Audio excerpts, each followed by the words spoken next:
Chapter 1643.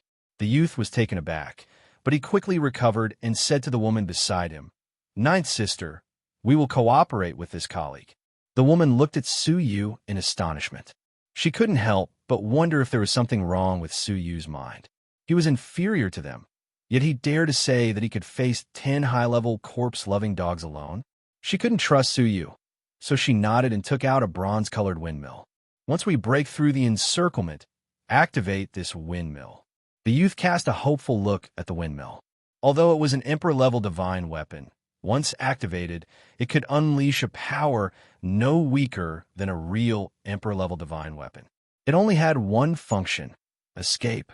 The instant the windmill spun, it could carry them 10 billion miles away.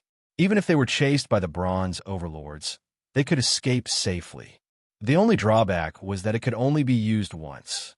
At the same time, the two of them each took out a powerful talisman, preparing to use their remaining divine powers to detonate the cannons. Life and death depended on this moment. Seeing Su Yu rapidly approaching with the beauty under the moonlight in his hand, the two of them tensed. Once the other party attacked, it would be time for them to break through the encirclement. Swish! Su Yu's clothes were as white as snow. He arrived nearby in a flash of lightning. He let out a soft shout. "Dark Knight Meteor Thrust." In an instant, the sword of light in his hand, surrounded by moonlight, burst forth with a brilliant light that resembled falling meteors. They streaked across the sky, leaving beautiful marks. Each mark hit a corpse-loving dog. No matter how agile they seemed to be locked on by the light, unable to escape. When a man and woman saw this, their eyes flashed and they shouted, "Attack!" Silver Sky Fire Lion Hammer. 1,000-mile soul-chasing shuttle. Both of them took out their life-saving treasures at the same time, and a powerful shockwave erupted from them. If nothing unexpected happened, they would be able to cooperate with Su Yu from the inside and outside to create an opening. At that time, the two of them could use the Rui windmill to escape millions of miles away. Their breaths froze for a moment as they stared at the changes in the battlefield, searching for the fleeting opportunity to break through. However, the two of them were slightly stunned. Before they could release their trump cards to attack, they heard 10 dull thuds. The 10 corpse-loving dogs were burned to ashes at the same time. Everything happened so suddenly that the necrophilia dog didn't even have time to let out a cry. As for the shockwaves they released, they swept up their ashes and scattered them in all directions, completely hitting nothing but air. The air was filled with scattered bone ashes, but their bodies were not aware of it. The two of them stared at Su Yu as if they were looking at a ghost, and they were both horrified. After getting rid of the 10 corpse-loving dogs, Su Yu casually brandished his sword and put away the beauty under the moon. He cupped his fists at them and said, "Farewell." As he spoke, he turned around and prepared to leave. Only now did the two of them return to their senses. The young man's expression was now filled with deep reverence, or perhaps fear. He hurriedly said, "Thank you for your help, sir." Su Yu shook his head. "We are all from the Starry Tower, so it is natural for us to help each other. You don't have to be so polite. If there is nothing else, I will take my leave first." The woman's charming eyes turned as she stepped forward and bowed gracefully. Her voice was sweet and pleasant to the ears. "I am Lan Yu of the Maple Leaf Pavilion Branch. May I know young master's great name?" Su Yu took a look at her and discovered that she was a pretty woman. She was dressed in a snow-white robe, and she had a dark golden phoenix hairpin on her head. Her brows were as delicate as the mountains, and her facial features were as gentle as spring water. She had a pair of eyes that could speak, as if they contained thousands of words. At first glance, she was like a beauty in the water, delicate and pitiful. Among all the women Su Yu had met, she would be among the top 10. Most men would be stunned by her beauty, but unfortunately, she had met Su Yu. Withdrawing his gaze, Su Yu's expression was indifferent as he said, "Shui Yu, from the sword." He stopped abruptly, as Su Yu realized that the sword pavilion had made many enemies. He was alone, and it was best not to expose his origins. Seeing Su Yu's expression of fear halfway through his sentence, the two of them understood tacitly. The 100 pavilions under cabinet master who were not very united. The two of them exchanged glances, secretly using secret soul techniques to communicate. Ninth sister, there are only two pavilions with the word sword in them, right? One is the number 1 pavilion, the swordlight pavilion, and the other is the sword pavilion, which is located in a remote area. Which pavilion is Shueyu from? The woman named Ninth Sister laughed mockingly. Are you teasing me, eighth brother? In a barren place like the sword pavilion, how could a pavilion branch cultivate a demon-like genius who could kill 10 level 1 cavern world venerables with a single sword strike? Without a doubt, they assumed that Su Yu was from the famous Swordlight Pavilion. The Swordlight Pavilion was second to none in terms of talent recruitment and annual turnover. Even the second-ranked Heavenly Music Pavilion was far from comparable. It is said that in the past 100 years, the Swordlight Pavilion has cultivated 3-star-level geniuses. This time, they have brought all of them, ready to soar into the sky in the ancient dream altar. Ninth sister said thoughtfully. One of them has the surname Shui. Eighth brother said meaningfully. Ninth sister, are you saying that he changed his name? Ninth sister nodded. It is highly possible. The Swordlight Pavilion has never announced their specific information. It is normal for them to change their surnames. Looking at Shueyu, who was alone, eighth brother believed ninth sister's words. If that was the case, the two of them thought of the same thing. They would soon participate in the ancient dream altar. It would be much safer to travel with such powerful people. Brother Shui, are you going to the headquarters of the Star Pavilion? If you don't mind, how about sharing our Rui Wind Chariot? Ninth sister asked with an obedient and friendly look. Eighth brother said generously. That's true. If Brother Shui thinks highly of us, please do us the honor of traveling with us. Suyu was completely unfamiliar with this area. He had no idea where the so-called headquarters of the Star Pavilion was located. If they were willing to lead the way, it would be great. That's too serious.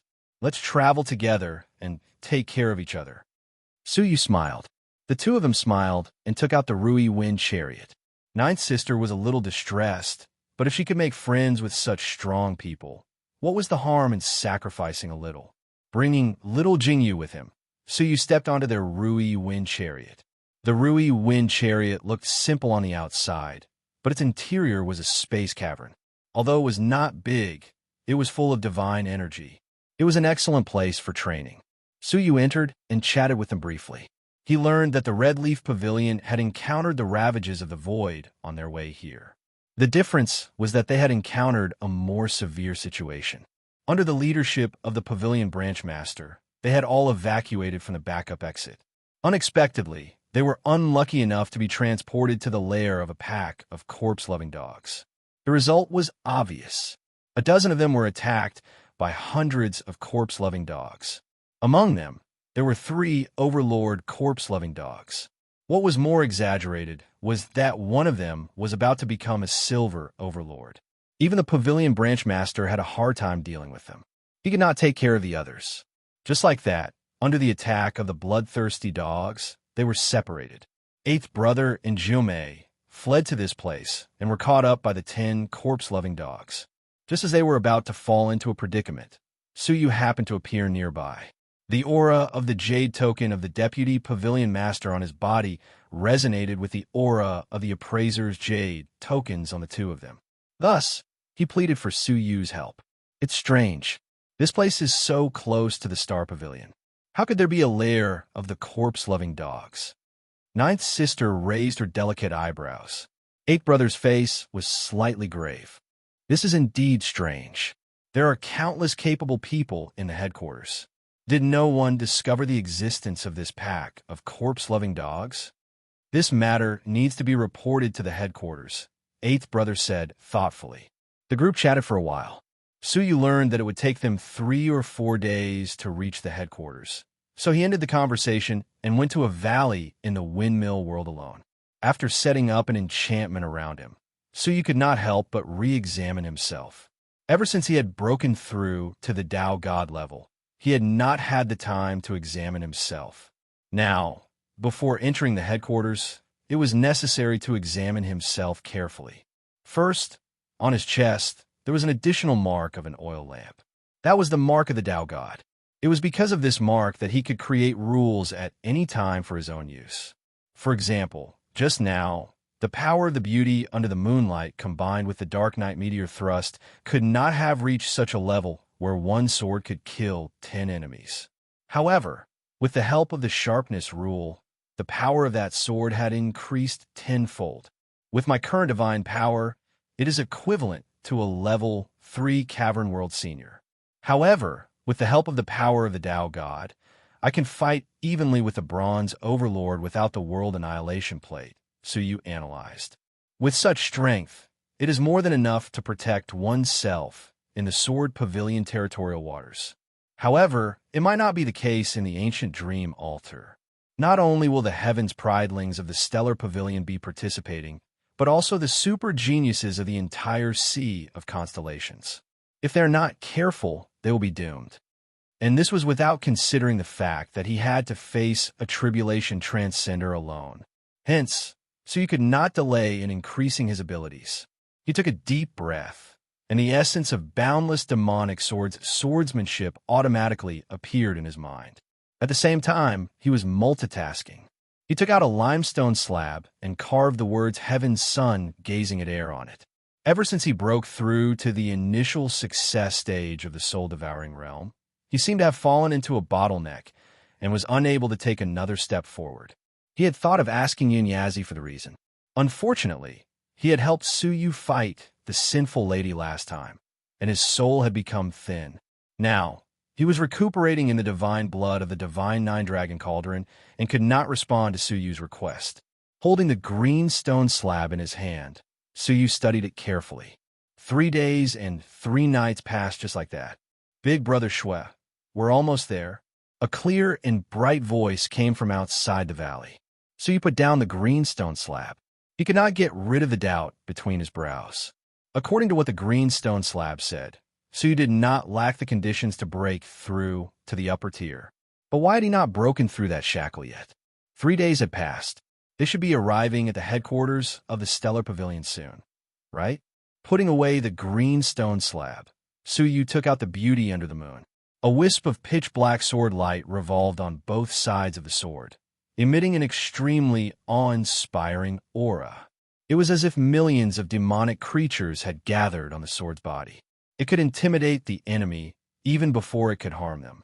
With the essence of boundless demonic sword's legacy, each stroke was stronger than the one before. The demonic moon, revolving style, the dark night meteor thrust, and the third stroke was the boundless demonic gate. According to the legacy's introduction, when this swordsmanship was fully performed, it could summon the demonic gate and destroy the demonic sword. Chapter 1644. However, as he looked outside the valley, Su Yu did not dare to try it. It would be bad if he caused too much of commotion. Outside the valley, Lan Yu was as beautiful as a fairy in the clouds. The wind blew against her white veil, causing her hair to flutter. Brother Shui, can you teach me sword techniques? Lan Yu smiled shyly and affectionately. Su Yu had seen many people before, so he naturally understood Lan Yu's intentions. It seemed as if she had mistaken Su Yu's identity, thinking that he was a disciple of the sword cabinet with a bright future. Hence, she had used the opportunity to teach him sword techniques to get closer to him. Su Yu was not interested in her, but even if he was, how could he accept her kindness? I'm sorry, but my sword techniques came from an old senior. If he had not agreed, I would not have been able to pass them on. Su Yu rejected her bluntly. Lan Yu secretly rebuked him. What a fool. I don't care about your sword techniques. She rolled her eyes and said, why don't we have a spar? After witnessing the power of Brother Shui's sword techniques, I have gained some enlightenment. Could you spar with me and give me some pointers? Me too. Me too. Little Jingyu looked at Lan Yu, then at Su Yu, then jumped and clapped happily. Su Yu gently looked at little Jingyu and said, fine, but we will not overdo it. With a flick of his wrist, the beauty under the moonlight fell into his palm. Lan Yu took out an azure-long sword embroidered with runes, which matched her temperament. She, who held the blue sword in her hand, was like a fairy wielding a sword, walking through the mortal world. Water Moon Cloud Technique. The long sword in Lan Yu's hand rippled with layers of illusions. It was like the clouds in the water or the mist in the moon. She was clearly using her sword, but she could not lock onto the shape of the sword. Su Yu's expression was calm as he lightly waved his sword. Demon Moon Revolving Technique. A crescent-shaped sword energy swept over in a simple yet violent manner. Ding, ding, ding. Su Yu's wrist suddenly twisted, and the beauty under the moonlight accurately pointed at the place where the sound had come from. Ding! A melodious voice rang out. The beauty under the moonlight accurately blocked the tip of an azure sword without missing a single inch. Lan Yu praised, "Great swordsmanship."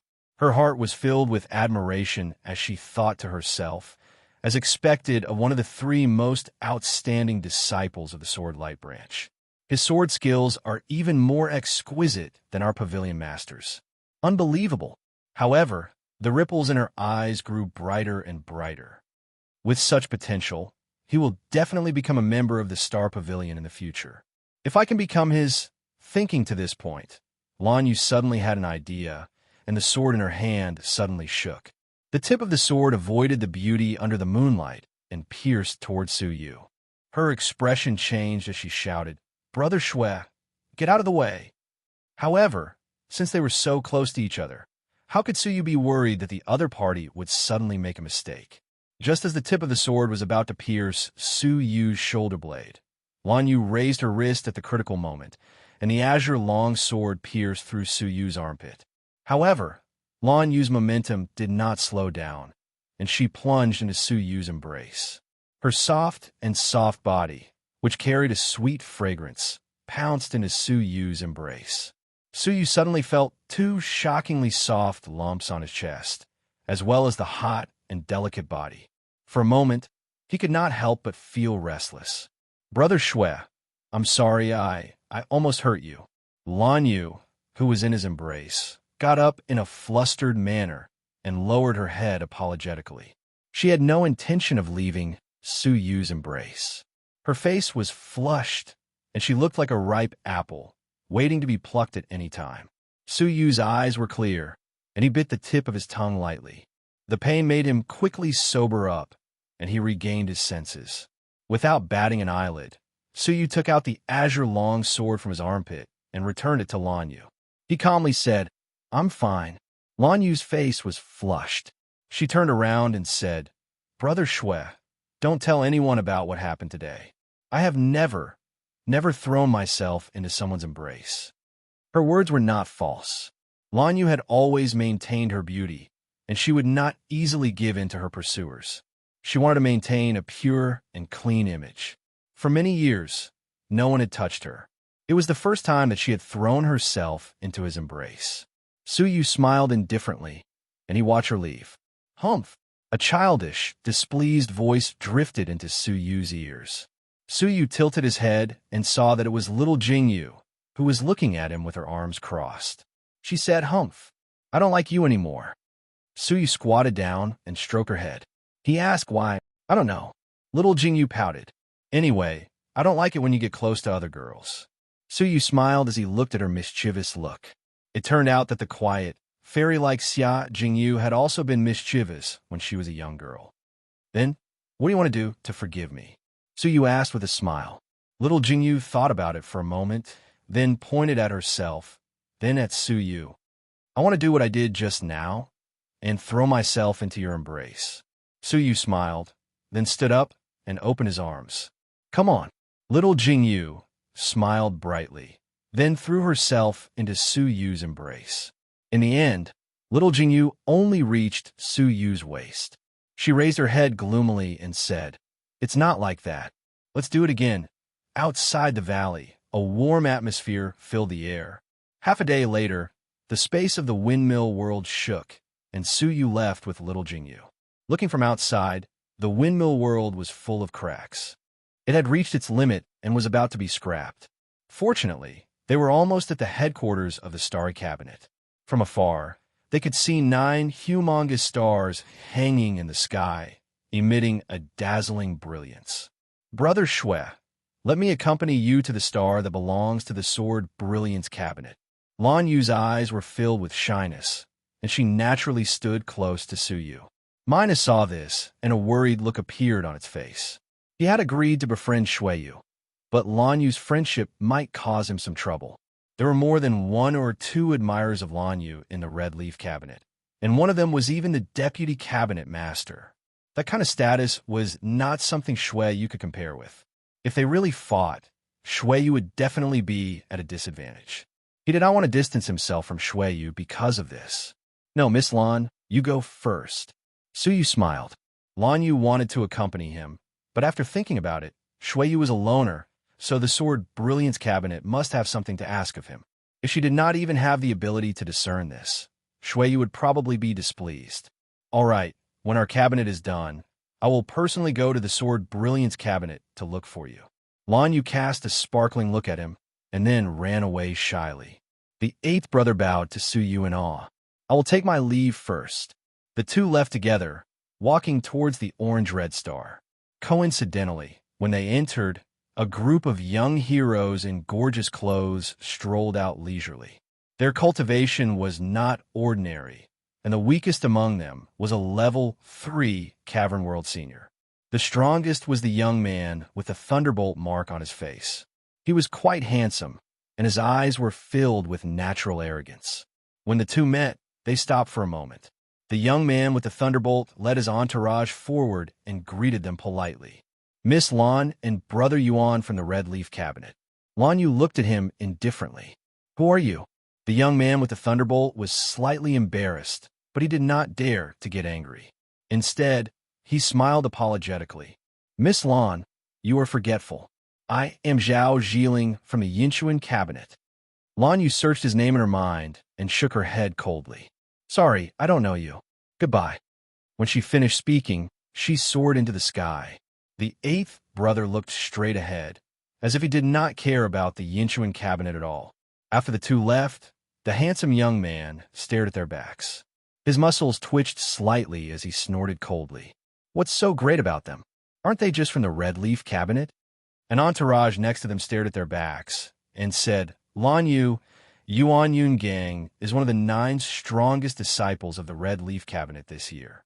Their abilities are much stronger than yours. You'd better find a way to get close to them. If you can get their care in the ancient dream altar, it will be much better. The handsome young man looked unconvinced, but his lips twitched a few times, and he swallowed his words. Indeed, they could only curry favor with the Red Leaf Cabinet. Before long, Su Yu arrived at the Red Star where Cabinet Master Hu was. It was easy to find where Cabinet Master Hu was. With a sweep of his divine consciousness, he found an exaggerated number of strong men gathered somewhere. Hiss! How many cabinet masters have come from the Star Pavilion this time? Su Yu was amazed. With a sweep of his divine telekinesis, he was able to detect at least 50 Overlord-class experts. Although most of them were bronze overlords, the sheer number was enough to surprise Su Yu. He had never seen so many overlords. Strange, wasn't it said that only the Sword Pavilion branch was invited to participate in the ancient dream altar? Why did the other pavilions arrive one after another? Could it be that there are other major events to be announced other than the ancient dream altar? So much so that Cabinet Master, who has gathered all the pavilions under his jurisdiction? With doubts in his mind, Su Yu stepped into the area. As soon as he entered, he immediately sensed Mu Songhai and Yin Changhong's auras. However, for some unknown reason, it was as if their senses had been blocked, and they did not detect Su Yu's presence. Who are you? This was a courtyard with a lot of artificial mountains. Many young men of different ages each occupied an artificial mountain. In the courtyard, the cabinet masters of the various regions stood in a row. They faced the courtyard respectfully toward a cottage that emitted the fragrance of elixirs. Their expressions were respectful, not daring to show the slightest hint of disobedience. It was as if there was a great person in that cottage who held the life and death of this group of overlords in his hands. Su Yu's arrival naturally alarmed the young men in the artificial mountains. One of them frowned and asked about Su Yu's origin. Su Yu said, Shui Yu from a Sword Pavilion branch. As he spoke, he scanned the various cabinet masters in the courtyard, but did not find any trace of Mu Songhai and Yin Changhong. Haha, then you're late. The young man glanced at Su Yu and laughed. Su Yu couldn't care less about his sarcastic tone, and he asked, "May I ask the reason for this?" The young man said, "Why else? I did not do my job well and lost someone important to cabinet master who I was reprimanded alone." The person who had lost was undoubtedly Su Yu. He did not expect to inadvertently cause trouble for Mu Songhai. He could not help but feel ashamed. However, if it was just a reprimand, it was not a big deal. "I see," Su Yu said softly. The young man looked at Su Yu strangely. "Are you really from the Sword Pavilion branch? Your cabinet master and deputy cabinet master are about to be removed from their positions as cabinet masters, and you still have an expression of indifference? What? Removed from their positions? Isn't this a reprimand?" Su Yu said in surprise. The young man mocked. That is if the Sword Pavilion branch master did not make a mistake. Back then, she was the cabinet master who valued the most. In the end, she made a huge mistake and was demoted to the Sword Pavilion's C region. Now that she has made another mistake, the reprimand is equivalent to removing her from her position. Made a huge mistake back then? Although Su Yu was surprised, he knew it was not the time to look into it. Chapter 1645. Inside the thatched hut, the pale chi was like clouds, and the humid air was filled with a sweet fragrance. Behind a purple-gold bamboo curtain, a slightly plump middle-aged man in luxurious clothes could be vaguely seen, carefully concocting a pill recipe. Outside the bamboo curtain, 3 people stood side by side. Among them were Mu Songhai and Yin Changhong. There was also a stout old man with a pair of pupils that emitted dangerous arcs. The thatched hut was silent for a long time. Only the faint movements of the chubby middle-aged man could be heard. But Mu Songhai and Yin Changhong felt stifled, as if they were being tortured in silence. Sigh. The chubby middle-aged man finished concocting an elixir formula, put down the elixir formula in his hand, and sighed softly. Forget it, this is the will of the heavens. The leaping space mystic cave suddenly became chaotic, and even if Pavilion Master was there, he wouldn't be able to help. It's already good enough that Pavilion Master Mu came back safely. You can't be blamed for this. Pavilion Master. The eyes of the stout old man flickered. He took half a step forward and cupped his hands. 30,000 years ago, Pavilion Master Mu caused the heavenly stem star tribulation, causing the deaths of many important members of the Star Pavilion. She was sent to the Sword Pavilion branch to reflect on her mistakes. Now that she has caused trouble again, if we let her off easily, how can we face our dead colleagues? The heavenly stem star tribulation was a tragedy that happened in the Star Pavilion 30,000 years ago. It was the great beginning realm's Gregorian calendar, the heavenly stem year. An ancient star streaked across the sky of the great beginning realm and fell into the constellation Sea. At that time, Mu Songhai was one of the 9 pavilion masters of the Star Pavilion. She and the other pavilion masters were all alarmed and joined forces to go to the place where the ancient star fell to investigate. Who would have thought that the ancient star was hiding a mystery? Several pavilion heads successively fell into it. Mu Songhai was no exception. Their cultivation bases and god blood had been assimilated by Gu Xing and made them his. Several pavilion masters were killed on the spot. Mu Songhai was afraid of death. At the critical moment, he killed the other pavilion leaders and used their divine blood to execute the forbidden technique of the Star Pavilion to escape. Of the 8 pavilion masters who went together, 7 died, and only Mu Songhai managed to escape. This matter shocked the Star Pavilion. They had never suffered such a huge loss before. The 3 pavilion masters came out and personally searched Mu Songhai's soul. When they discovered Mu Songhai's pathetic state, they were furious. A pavilion venerable attacked on the spot and killed Mu Songhai. However, one of the pavilion masters saved her life on account of Mu Songhai's great contributions to the Star Pavilion. However, the punishment was that he would be stripped of his position as pavilion master and sent to the Savage Sea domain. Although 30,000 years had passed, The shadow still lingered in the hearts of every Star Pavilion member who had experienced that era. They could not forget that after the death of the 7 Pavilion Masters, the Star Pavilion was in a precarious situation. There were endless internal disputes, external expansion was blocked, and blood was everywhere. It was all thanks to the 3 cabinet masters that the situation was stabilized, and they gradually got through that difficult period. That event was known as the Heavenly Stem Star Tribulation. Some of the descendants of the Pavilion Masters who were buried in the Star Pavilion still remained in the Star Pavilion and became the Pavilion Branch Masters. Unfortunately, 3 of them were under the jurisdiction of Pavilion Master Hu, just like Mu Songhai. This included the middle-aged man with dual pupils, Inchuan Branch Pavilion Master, Zhao Fu.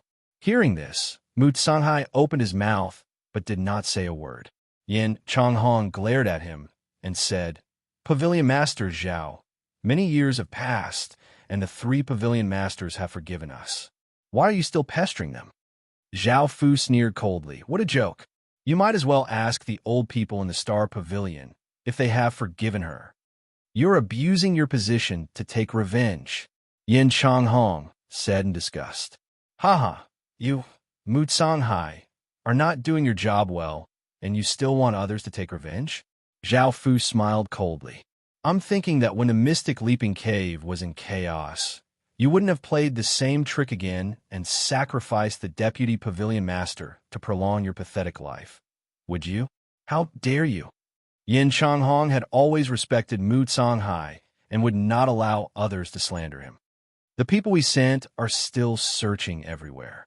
How can it be so easy to determine that he is dead, let alone slandering the Pavilion Master?" Zhao Fu sneered and did not say anything. His disdainful eyes seemed to be saying that Mu Songhai had a criminal record. What was so impossible about this? Enough. An exhausted shout was heard. It was Pavilion Master Hu. He rubbed his eyebrows and asked Zhao Fu, "Have you searched the alternate exit of the Mystic Leaping Cave and the possible teleportation place?" Zhao Fu said, "Pavilion Master, we have searched them all. As such, the chances of Shui Yu dying in the Mystic Leaping Cave were very high." Yin Changhong said, "Sir, the Pavilion Masters being searched are most likely related to Pavilion Master Zhao. Among them is even his biological brother, Zhao Zhiling. May I ask if Sir can be at ease with such a search?" Zhao Fu's eyes narrowed. "Little girl, are you saying that I used my personal convenience to disrupt the search for Shui Yu?"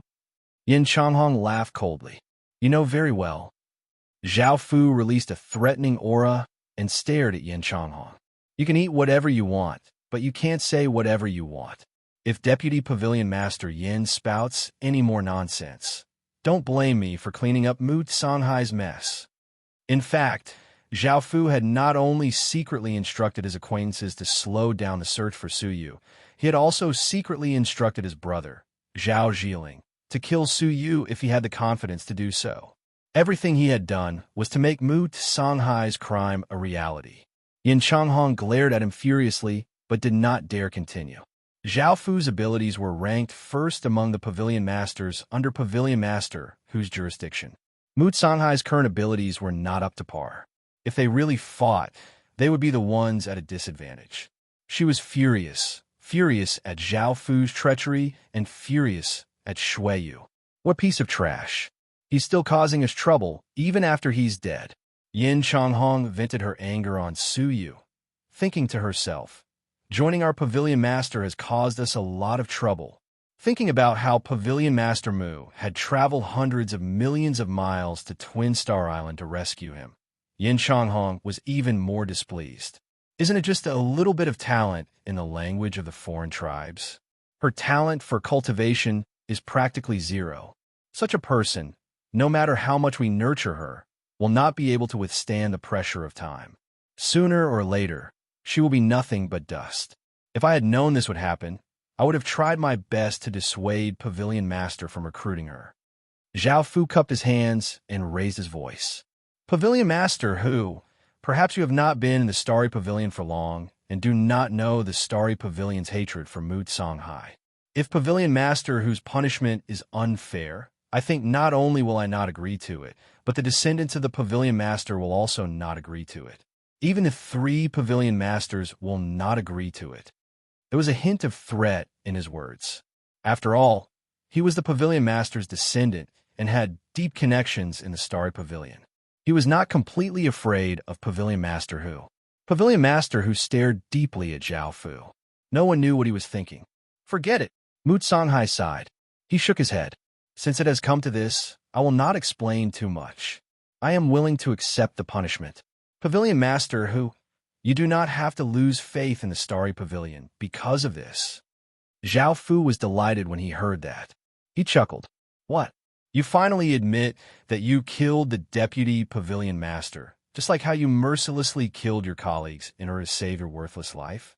Mu Songhai remained silent, as if he had accepted his fate. Only Yin Changhong was anxious, hateful, and resentful. How she wished that Shui Yu had never appeared.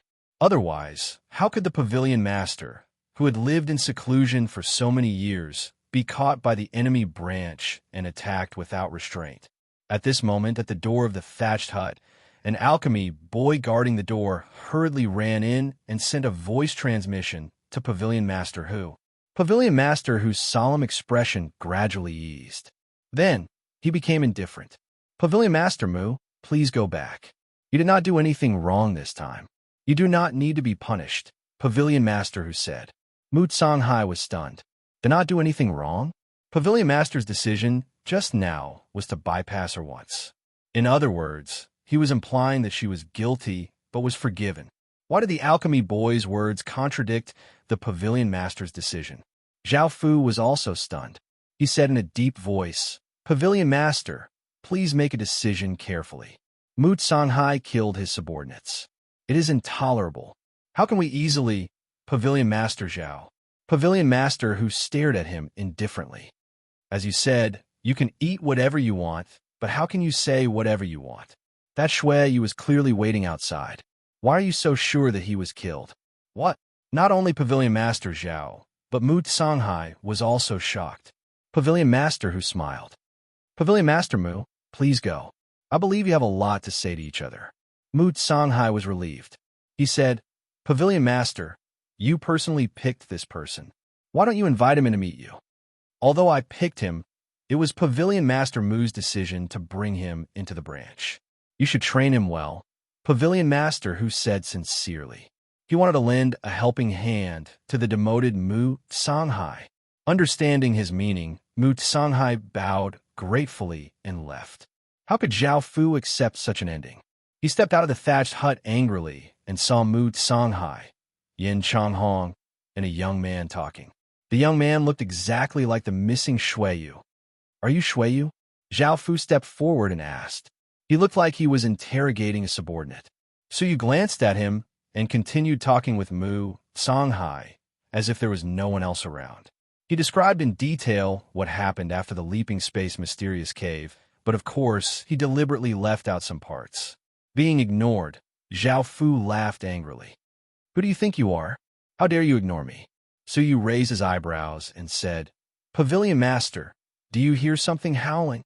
Mu Songhai chuckled. Maybe it's a dog howling from somewhere. Don't mind it. Let's find a place to talk. Yin Changhong giggled, feeling elated. Everyone who noticed this scene was extremely astounded. Newborn calves are not afraid of tigers. A deputy pavilion master dares to treat the pavilion master of Yinchuan's branch like this. He's digging his own grave. Isn't that right? Who is Zhao Fu? Although he is no longer as glorious as he was in the past, his connections are still there. It's a piece of cake for him to deal with Shui Yu. Zhao Fu waved his hand and left. He walked to the base of Yinchuan's branch, his face gloomy. After a moment of silence, he said, Zhiling, how's the recovery of the thief you rescued a year ago? Zhao Zhiling said, he recovered a few months ago, and under the nurturing of our branch, his cultivation has broken through to the level of Cave World Senior. Then, have you controlled him? Zhao Fu's eyes flashed.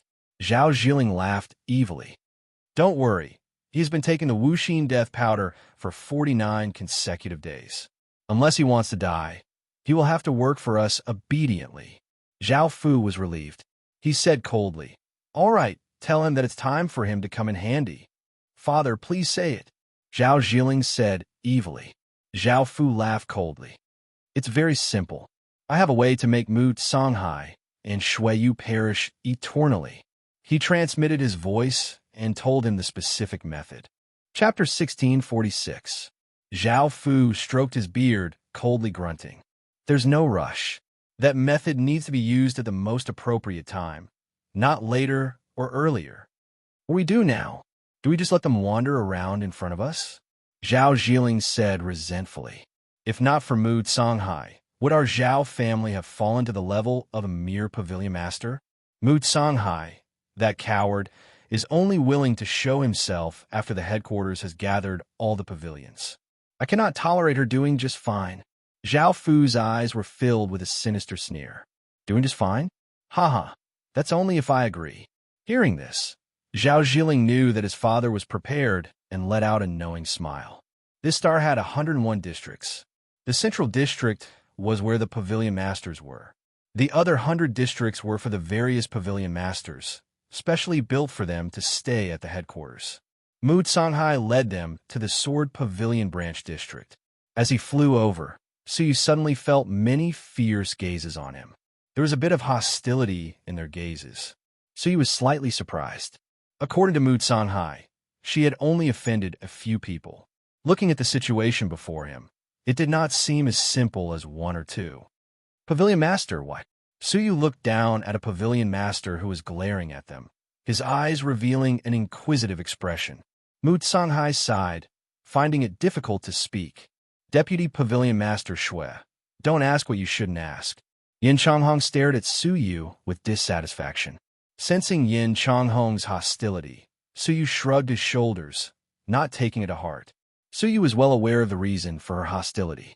It was probably jealousy.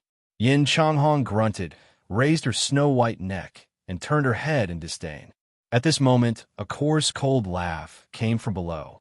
Mu Songhai, you still have the face to show yourself? Below them, on a bustling palace, stood an old man dressed in leopard skin.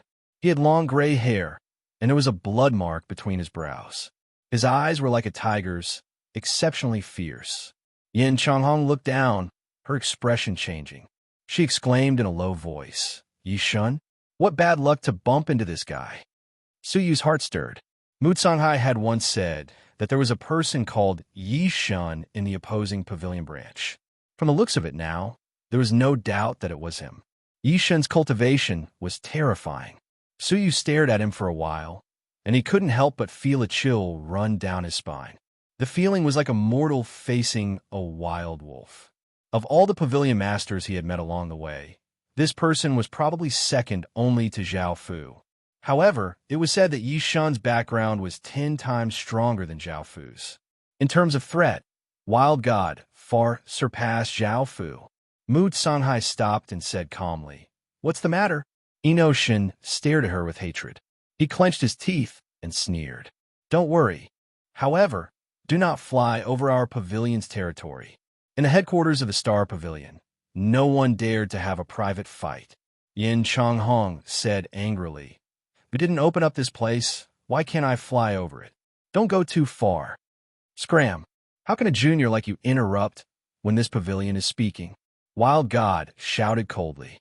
His voice was filled with savagery, and it had the magical effect of intimidating people. Instantly, Yin Changhong's heart palpitated inexplicably and panicked. Her limbs trembled, her lips trembled, and her eyes revealed a natural fear. The onlookers nearby could not help but laugh coldly. Hee, there's going to be a good show. Mu Songhai killed Yi Shun's elder brother back then. He had threatened many times that he would personally take Mu Songhai's head to pay tribute to his elder brother. I really can't understand why someone would follow Mu Songhai, that bastard. Hey, what's so strange about that? What kind of powerful people would be willing to follow her?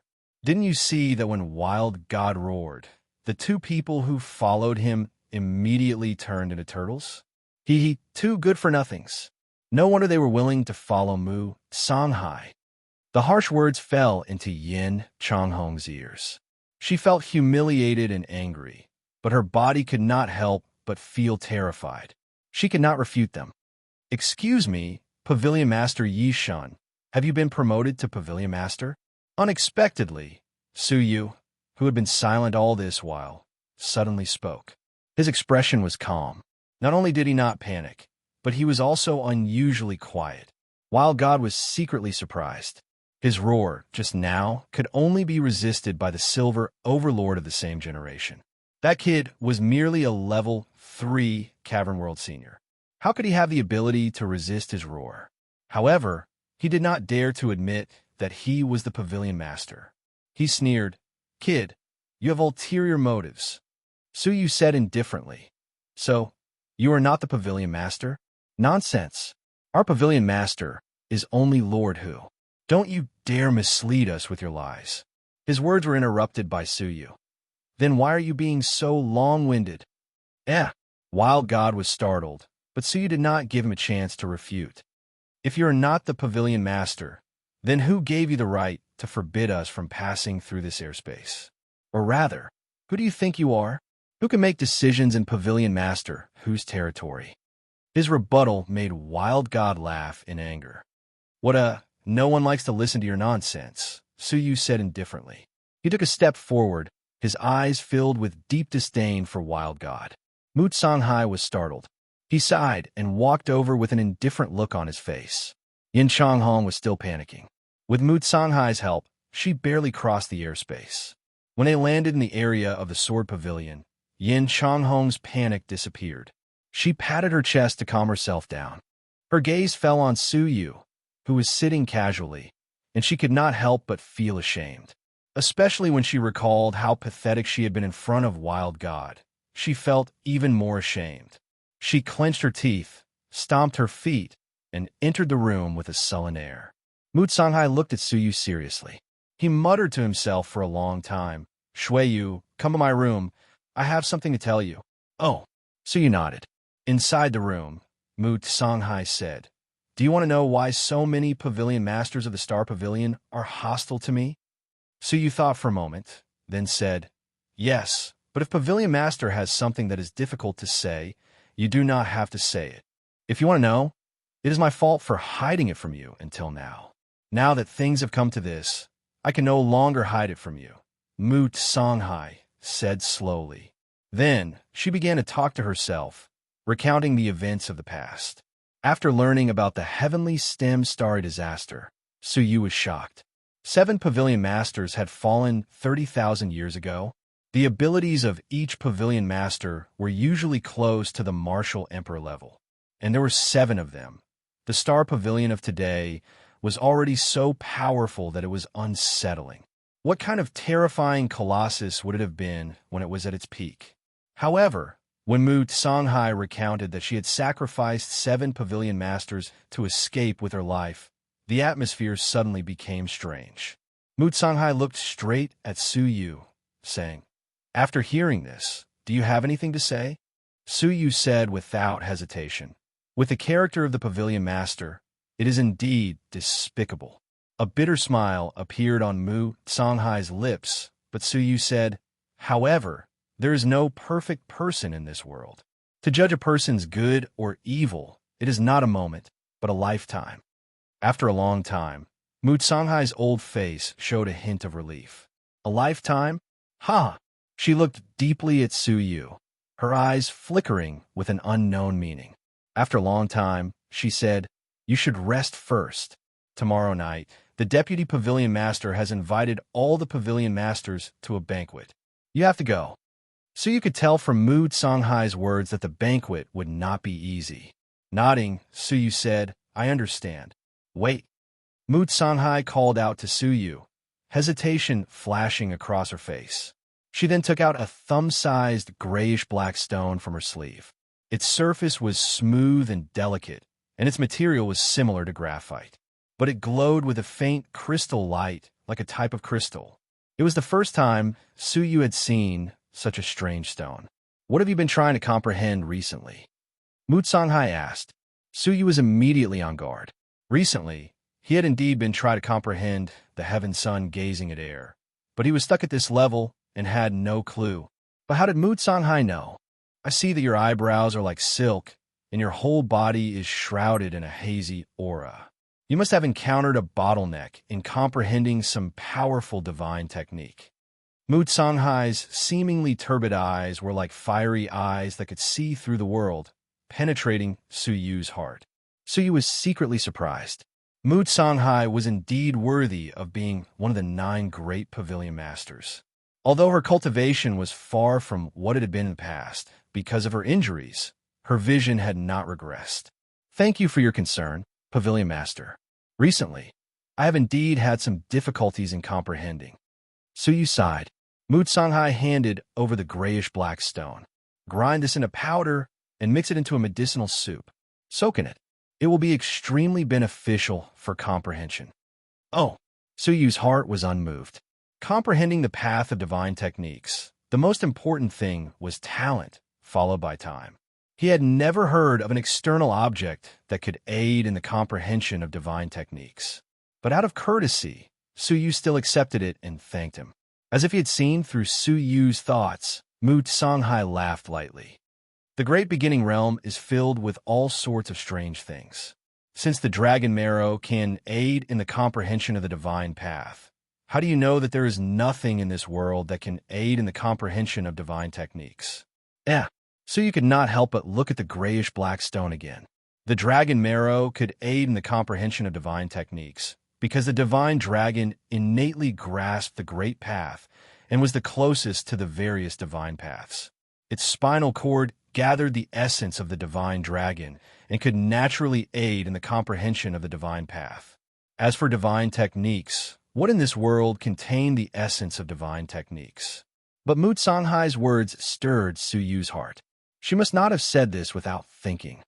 Thank you, Pavilion Master, for your kindness. Su Yu bid farewell to her and returned to his room. Filled with curiosity, Su Yu immediately fetched a huge wooden bucket and filled it with rootless water. Then, he threw the grayish-black stone into the bucket. An unexpected scene occurred. The seemingly ordinary stone, after being thrown into the bucket, was like water or boiling oil. Crackle!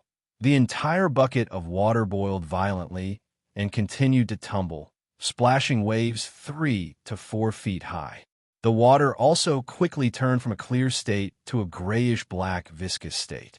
A pungent, burning smell rose from the wooden bucket into the sky. It was extremely pungent.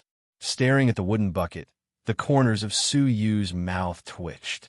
Chapter 1647. What was that stone? A piece the size of a thumb could be used to make a whole barrel of paste. After hesitating for a moment, Su Yu took off his clothes and jumped into the barrel. As soon as he entered, Su Yu almost jumped up in shock, crying out in pain, "What are these things?"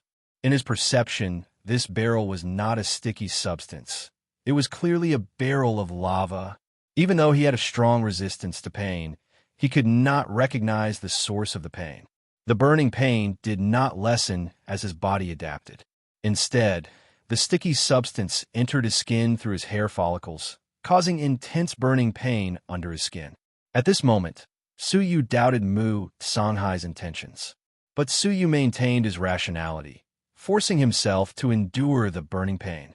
Finally, after enduring for 10 breaths, when Su Yu felt that his body was about to turn into ashes and his consciousness was about to collapse, a strange cool feeling came from under his skin. It was the sticky substance that had seeped in. After fusing with the blood, it gave birth to a strange cool feeling. The feeling spread from under his skin to his limbs and bones, making Su Yu's entire body feel clear and comfortable. It was as if he had eaten 10,000 ginseng fruits. After the excruciating pain, it was paradise. If he had to describe this feeling, there was only one word: putting oneself on the edge of death to survive. Su Yu's mind had an epiphany. Destruction before establishment. Destruction before establishment. He immediately tried to comprehend the heaven sun gazing at air technique, and was surprised to find that the confusion he had felt before were gone. With the help of the cool feeling of life after death, Su Yu found that it was much easier to comprehend. It was as if he could comprehend the shackles in the next moment. But the cool feeling disappeared as quickly as it came. The effect of the sticky substance had worn off. If he wanted to experience it again, he would have to endure the torment of 2 levels of heaven again. But for Suyu, who had tasted the sweetness, what was the pain?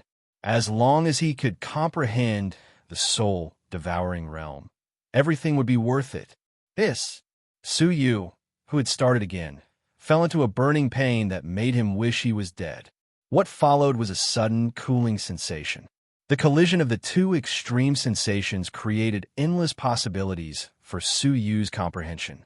Time passed bit by bit. Suyu grasped every second to comprehend. Soul-devouring. Soul-devouring. Finally, after experiencing hundreds and thousands of cycles of pain and pleasure, he vaguely caught a thread of inspiration. It was as if a star had suddenly appeared in the dark night sky. Although it was weak, the glimmer was particularly eye-catching. For someone who had been stuck in this realm for a long time, how precious was that inspiration that was hard to come by. Suyu could not contain his excitement. He followed that thread of inspiration and continued to explore. As the comprehension grew clearer, the feeling of coming into contact with the essence and finding the true meaning became more and more obvious. His many years of experience told Suyu that a breakthrough was just around the corner. According to the introduction of the heaven's sun gazing at air, great mastery of the soul-devouring realm could devour the divine souls of overlord-class beings. The book didn't specify what kind of overlord it was. Because of this, people were looking forward to it. If he could take this step, his progress in the Tao of the soul would be close to Yun Yazi's. The breakthrough was right in front of him, until a wild roar filled with deterrence directly rushed into his soul realm. The stars he was comprehending suddenly dimmed and disappeared into the darkness. Suyu's pursuit of enlightenment came to an abrupt halt. The great sense of loss caused Suyu's soul to tremble violently, and his mind was greatly impacted. He was in seclusion in the wooden barrel. His eyes were closed, and traces of milky white divine blood flowed from the corners of his eyes. When he opened his eyes, they were blood red. Wah! Suyu suddenly spat out a mouthful of blood, which soaked a large part of his chest. When his enlightenment was about to break through the bottleneck, it was forcibly interrupted, and his soul was severely damaged. Even his body had symptoms of vomiting blood that did not match his soul. If Suyu's soul had not reached the level 1 Cavern World Master level and barely stabilized his soul, just now his soul would have left his body in the impact. He was a body that had been seized. If his soul left his body, it would be difficult to return. Almost by a hair's breadth, he had almost wasted all his previous efforts and lost everything he had worked hard for. Looking at the wooden barrel under him, the water was clear again, without any impurities, let alone sticky substances. The enlightenment could no longer continue. What was even more unfortunate was that he had endured the pain of hundreds and thousands of reincarnations before he finally caught a glimpse of the breakthrough inspiration. In the end, it was snuffed out by someone. He had already set up enchantments in the side room. Unless it was intentional, there would be no sound coming in at all. Someone had discovered that Suyu was at a critical moment of meditation and deliberately disturbed him. And that wild roar, which was full of deterrence, could not have come from a second person. Wild deity! Suyu rarely hated anyone. Even Jian Ruxiong, who had chased him to the ends of the earth, only wanted to kill him, not hate him. But wild deity! He wiped the divine blood from the corners of his mouth and eyes, and his eyes were cold and stern. Suyu climbed out of the wooden barrel, feeling weak all over. It was the side effect of his soul almost leaving his body. As long as he rested for a while, his soul and body would be reunited, and the weakness would disappear automatically. He put on his clothes and came out of the side room. Mu Songhai and Yin Changhong had already leaped out of the side room and were facing Wild Deity in the sky. Wild Deity had a provocative smile on his face. He had forcibly occupied their territory. When he noticed Suyu's appearance, his lips curled into a beastly smile. Bastard, how does it feel? It must be very uncomfortable to have your enlightenment interrupted, right? Suyu stared at him, suppressing the urge to attack. First, this was the headquarters of the Starry Pavilion. Whoever attacked first would die first. Second, his body was weak. Even if he attacked, he would only be humiliating himself. Third, the person behind Wild Deity had yet to appear. Mu Songhai rushed over to check on Suyu's body. His face was filled with anger. Wild Deity, there must be a bottom line. You are a pavilion master plotting against a deputy pavilion master's junior. Don't you think it's shameless? Wild Deity's nose was in the air. When this little bastard humiliated me in front of everyone, did he ever treat me as a senior? I interrupted his enlightenment to teach him a lesson. I want him to understand that in front of me, Wild Deity, he is nothing. Humph. Mu Songhai clenched his fists, his aura surging. It could be seen that she was truly furious. Wild Deity, Mu Songhai's tone was low and furious. You can bully me, but if you bully my people, I will not let you off. Her 10 fingers rotated, forming a seal. She could no longer hold back and chose to attack. Unfortunately, she did not realize that Wild Deity's lips were slightly curled up. It was a sinister smile that indicated his plot had succeeded. However, just as she was about to attack, Suyu strode over and pressed down on her shoulder. A gust of power of law surged into Mu Songhai's body from his palm, quickly calming the surging divine energy. Mu Songhai looked at Suyu in shock. The divine energy of a silver overlord was actually calmed by a cave world senior. His heart was in turmoil. The seemingly simple action made Mu Songhai feel as if he had seen the tip of the iceberg, and he was horrified. Pavilion Master, don't be fooled. Take a closer look around. Suyu said in a low voice. Mu Songhai's attention was diverted. His gaze swept across the surroundings, and he was suddenly shocked. He laughed angrily. You are a disgrace to your elders. Which of the 7 great pavilion masters wasn't a hero? How could their descendants be so insignificant? Wild Deity's face stiffened, and he was extremely disappointed. He stared at Suyu with extreme hatred. Little bastard, you have ruined my plan again. Do you think you have a long life? Cough, cough. Suyu coughed up 2 mouthfuls of blood. He stared at him and said, At least longer than you. Destroying his enlightenment had almost caused his soul to scatter. He would not be a man if he did not take revenge. However, now is not the time. Haha, you're just a small ant? Why don't you measure yourself first? Wild Deity sneered. He turned around and waved his hand with his back facing Suyu. Little bastard, we will meet tomorrow night. Prepare yourself. Tomorrow night will not be easy for you. Suyu slowly closed his eyes, forcibly suppressing the overflowing murderous intent. He turned around wordlessly and silently walked towards his room. Mu Songhai chased after him. Let me heal your injuries first. No need. Suyu did not even turn his head. You can't heal my injuries. I need some human blood. Mu Songhai was stunned. Did Suyu mean to take revenge on Wild Deity?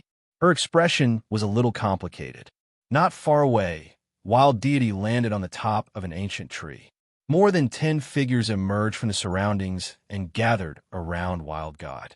Among them was Zhao Jiling. He asked, Uncle Wild, that bastard Mu Songhai held back and did not attack. Wild Deity's face darkened. He clenched his right fist and punched the ancient tree below him. With a cracking sound, the ancient tree, which was made of extremely hard material, was smashed into pieces. It's all because of that little bastard Shui. He ruined my plans. Wild Deity's eyes were filled with fury. According to the plan, they would infuriate Mu Songhai and force him to attack. At the headquarters of the Star Pavilion, no one was allowed to fight for any reason. Anyone who violated the rules would be punished. It was conceivable that once Mu Songhai attacked, the 10 of them could use the rules to avenge their personal grudges. With Mu Songhai's abilities, it would be difficult for him to kill her, but it would be more than enough to injure her. Unfortunately, Suyu restrained himself and forcefully stopped Mu Songhai. Zhao Jiling was furious. It's him again. My father almost got Mu Songhai kicked out of the Star Pavilion. It was this kid who suddenly came back to disrupt the plan. Now, he is here to cause trouble. He is deliberately going against us. Wild Deity let out a cold grunt. That little bastard. I will not let him off at tomorrow night's banquet. In the room, Suyu dragged his weak body back to the stone bed. He immediately began to recuperate. 1 day's time is enough for my soul and body to stabilize again. Suyu checked carefully and heaved a sigh of relief. There was no problem with his body. Suyu closed his eyes, hoping to find that thread of inspiration again. But after half a day, he had gained nothing. His comprehension of the soul-devouring realm had returned to a state of chaos. He had no idea where that thread of inspiration had gone.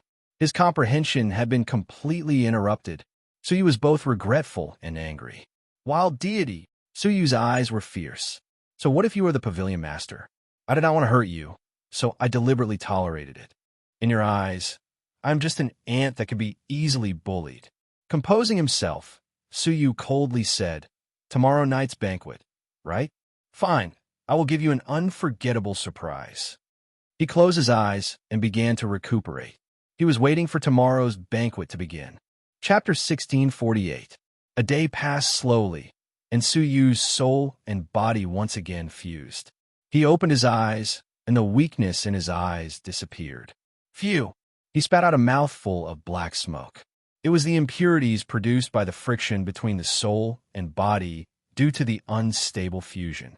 Only by eliminating the impurities could the soul and soul completely fuse. Looking at the time, it should be almost time for the banquet. Suyu stared at the sky outside the window, his face cold. Knock, knock. There was a knock on the door. Suyu knew who it was even without probing. "Cabinet Master, please come in." Mu Sanhai pushed the door open and entered. "I'm sorry that you were involved in this matter because of me. The main guest of this banquet is the Cabinet Master. You should not attend." "Cabinet Master, you are wrong. Since I am a Deputy Cabinet Master, I naturally have to shoulder the responsibility of a Deputy Cabinet Master. It is my duty to protect the Sword Pavilion branch." Suyu said calmly. Mu Sanhai's eyes were filled with admiration. "That's fine. With your abilities, as long as it is not Yi Shun and a few other cabinet masters, who can do anything to you." She had seen with her own eyes Suyu's terrifying abilities when he killed a bronze overlord alone. After a pause, Mu Sanhai looked at Suyu and said profoundly, "Do you have any questions?" Suyu's heart moved, and he thought of the extremely mysterious grayish-black stone. He hesitated and said, "Cabinet Master, can you tell me what that grayish-black stone is?" "I knew you would ask." Mu Sanhai smiled. "This stone has no name. At least no one is given a name." Suyu was confused. The great beginning realm was filled with talents. Could there be an unknown material that had not been discovered? Then may I ask where this object came from? I have recently reached a bottleneck in my comprehension. If there is a chance, I would like to go there to search. Suyu was filled with anticipation. Mu Sanhai muttered to herself for a moment, then gently shook her head. "I will tell you where it came from, but not now." She turned and said, "Let's go. The banquet is about to begin." The banquet was held at the most famous mountain in Xingqian, Taichio Mountain Peak. There were more than 200 stone seats on the mountain peak, built around the VIP stage in the center. There would be important guests coming, and the VIP stage was prepared for them. As for the rest of the pavilion masters and their vice pavilion masters, they were seated on the 200 stone seats below. According to the hierarchy, the pavilion master was in the first 100 rows, while the deputy pavilion master was in the last 100 rows. "Don't get angry if you don't want to collapse," Mu Sanhai warned. His face was calm as he walked towards the pavilion master's stone seat. A group of pavilion masters had already arrived. Their gazes were filled with ill intent. It seemed that she would not have a good time at today's banquet. Of course, Suyu was no exception. Before he sat down, he could already sense a few traces of hostility. A sneer that was neither yin nor yang drilled into his ears. "Yo, isn't this the famous who? The one who's not afraid of death?" "Who is it?" Someone who didn't know the truth asked in surprise. "He, of course. The brave warriors who dare to follow Mu Sanhai. TSK, TSK. This courage of not fearing death. We really worship it." That Mu Sanhai who killed his colleagues for his own survival? This person is truly audacious to follow her. I don't know if I should say I admire him or say that he's ignorant. Suyu turned his head to look. A pair of long and narrow eyes stared at Suyu mockingly. Zhao Zhiling, as the deputy pavilion master, he was also in this area. Suyu sat down expressionlessly, calmly closing his eyes to meditate. The person he was looking for had not arrived yet. Yo, who allowed you to sit here? You don't have the right to sit here. Zhao Zhiling stood up.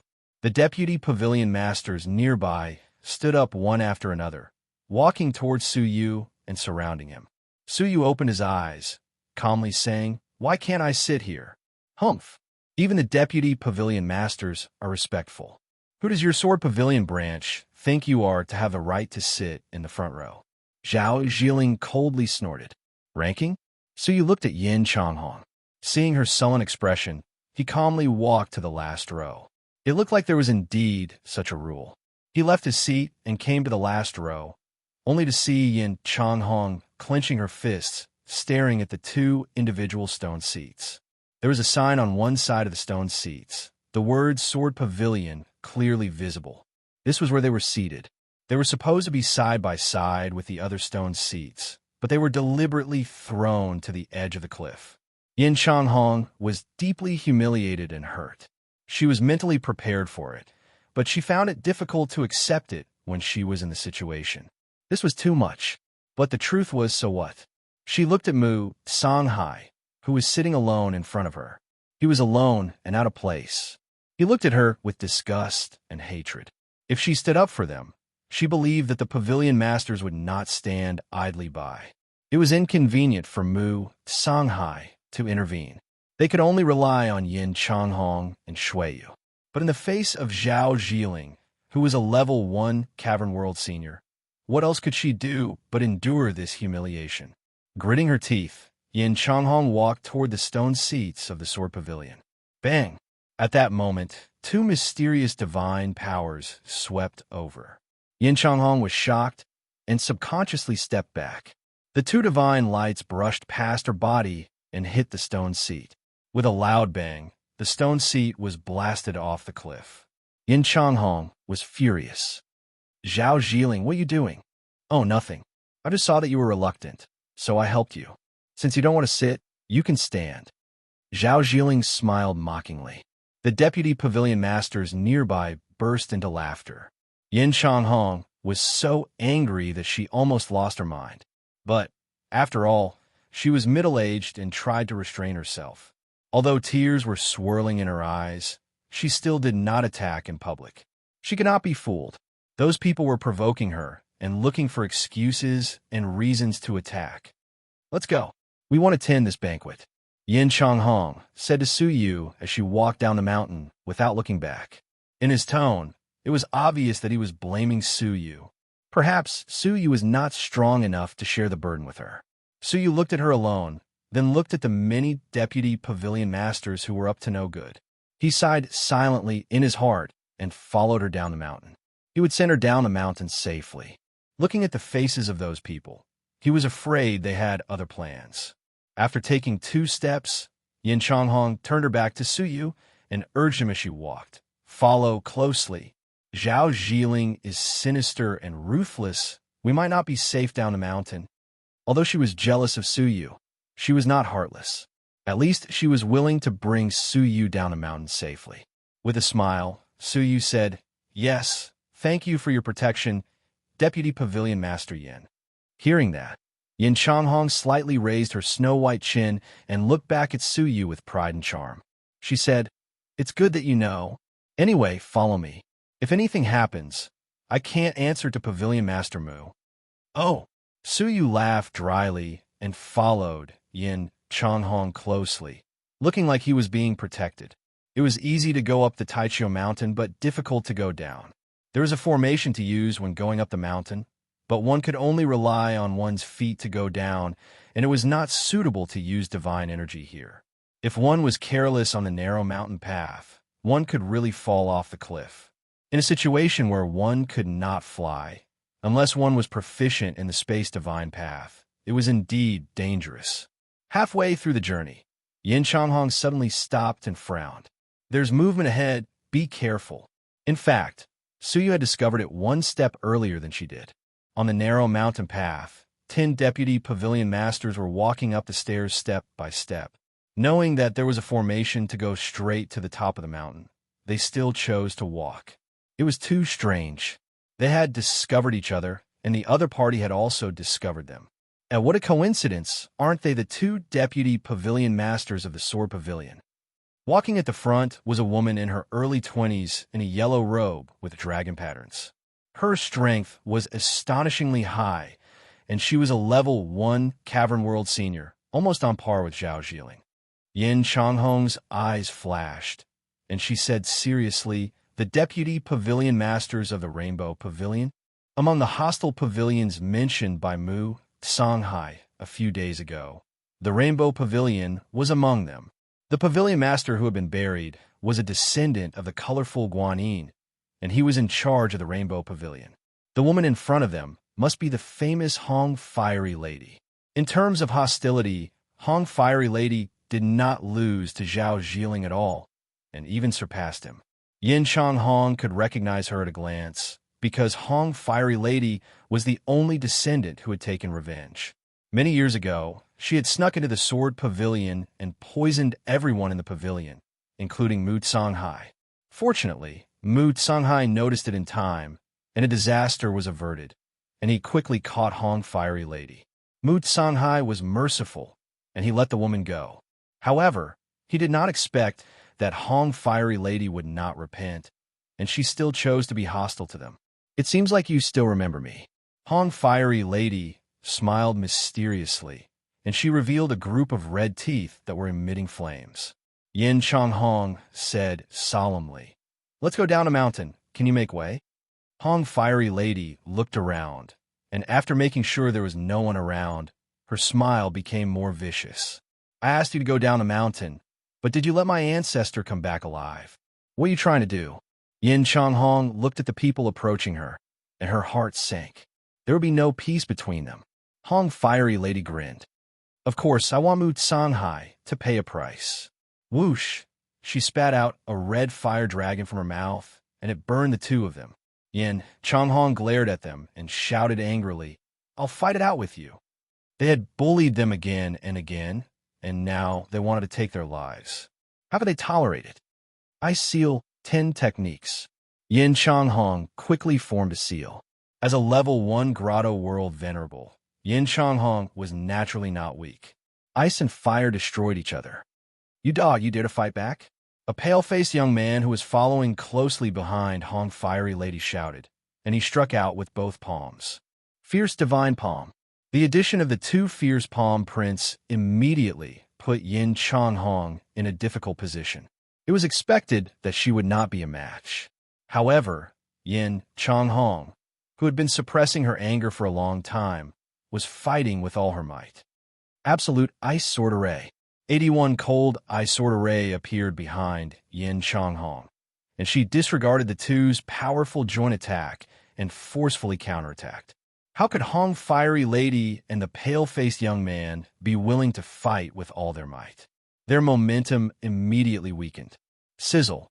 Hong Fiery Lady's cheek was accidentally cut by an ice sword as she retreated. The extreme cold spread into her flesh through the wound, and Hong Fiery Lady's entire head froze into an icicle.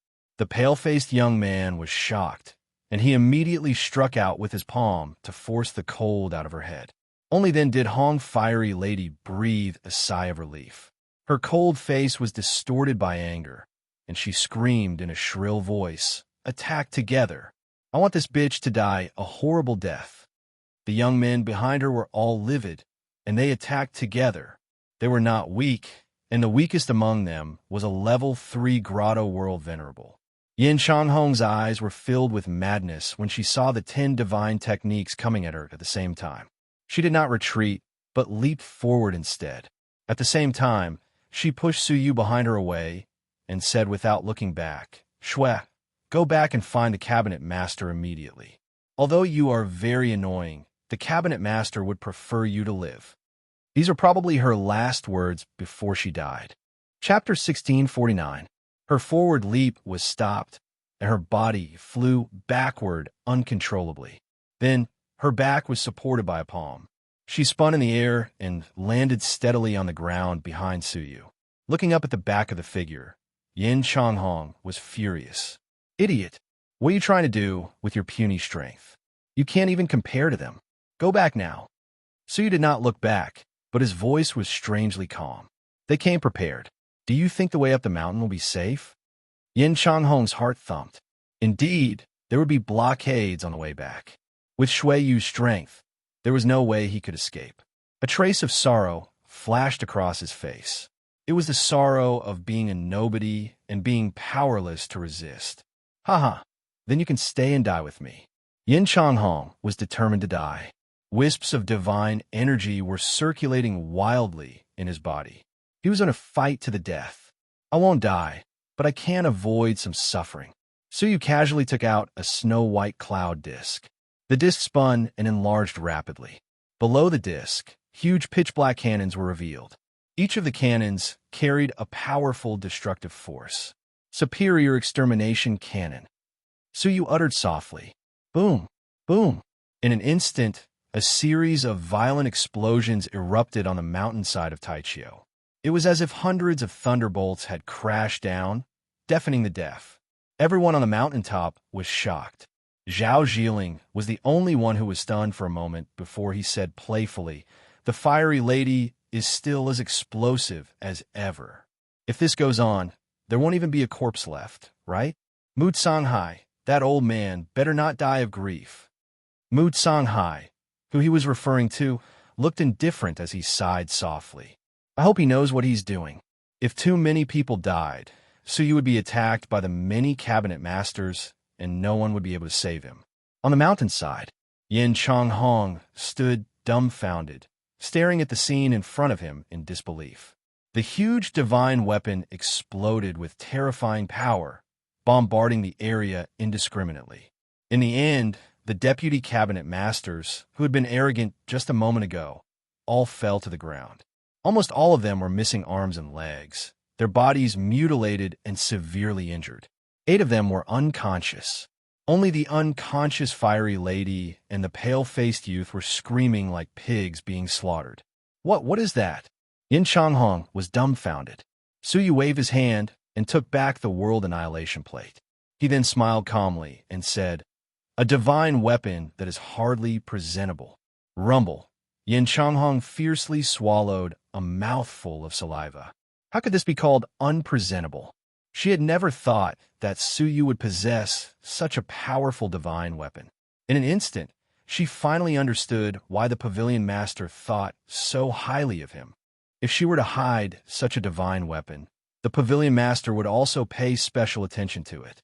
When Yin Changhong recalled her previous attitude toward Suyu, she felt guilty, especially when she had shamelessly boasted that she would protect Suyu. Perhaps, at that time, Suyu was mocking her for overestimating herself. Yin Changhong's face flushed, and she looked at Suyu with both respect and resentment. She then said, "You are trying to make fun of me, aren't you?" Suyu gently injected a whiff of divine energy into her to heal her injuries. He said, "You entered the Sword Pavilion's sub-pavilion earlier than me, so you should be valued more by the cabinet master. However, my arrival here has caused you more trouble, which was not my intention. Along the way, I've been deliberately avoiding making you unhappy. Just now, I endured it silently. I definitely had no intention of embarrassing you." His tone was sincere, and it came from the bottom of his heart. Yin Changhong suddenly felt ashamed of her inferiority. It was clear that she was older, but in terms of breadth of mind and bearing, she was not even a tenth of the other parties. "Say no more." Yin Changhong sighed deeply, as if she had accepted her fate.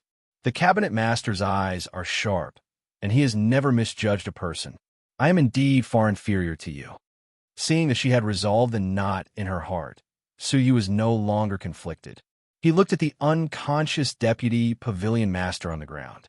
"What do you want to do with them?" Suyu asked. Yin Changhong stared at them, her eyes filled with murderous intent. However, after serious consideration, she had no choice but to give up. She said, "What else can I do? Injuring them to this extent is already my limit. If I really kill them, there will be no benefit. Su did not speak. Not only would there be no benefit, but he would also make Mu Songhai hate him. Their deaths, in addition to being blamed on the two of them, would naturally also be blamed on Mu Songhai. I'll send you down the mountain, Su Yu said. Yin Changhong understood the hidden meaning in his words and asked, "What about you?" Su Yu said indifferently, "The person I'm waiting for has yet to appear. Naturally, I won't leave." "What you want to deal with?" Yishun?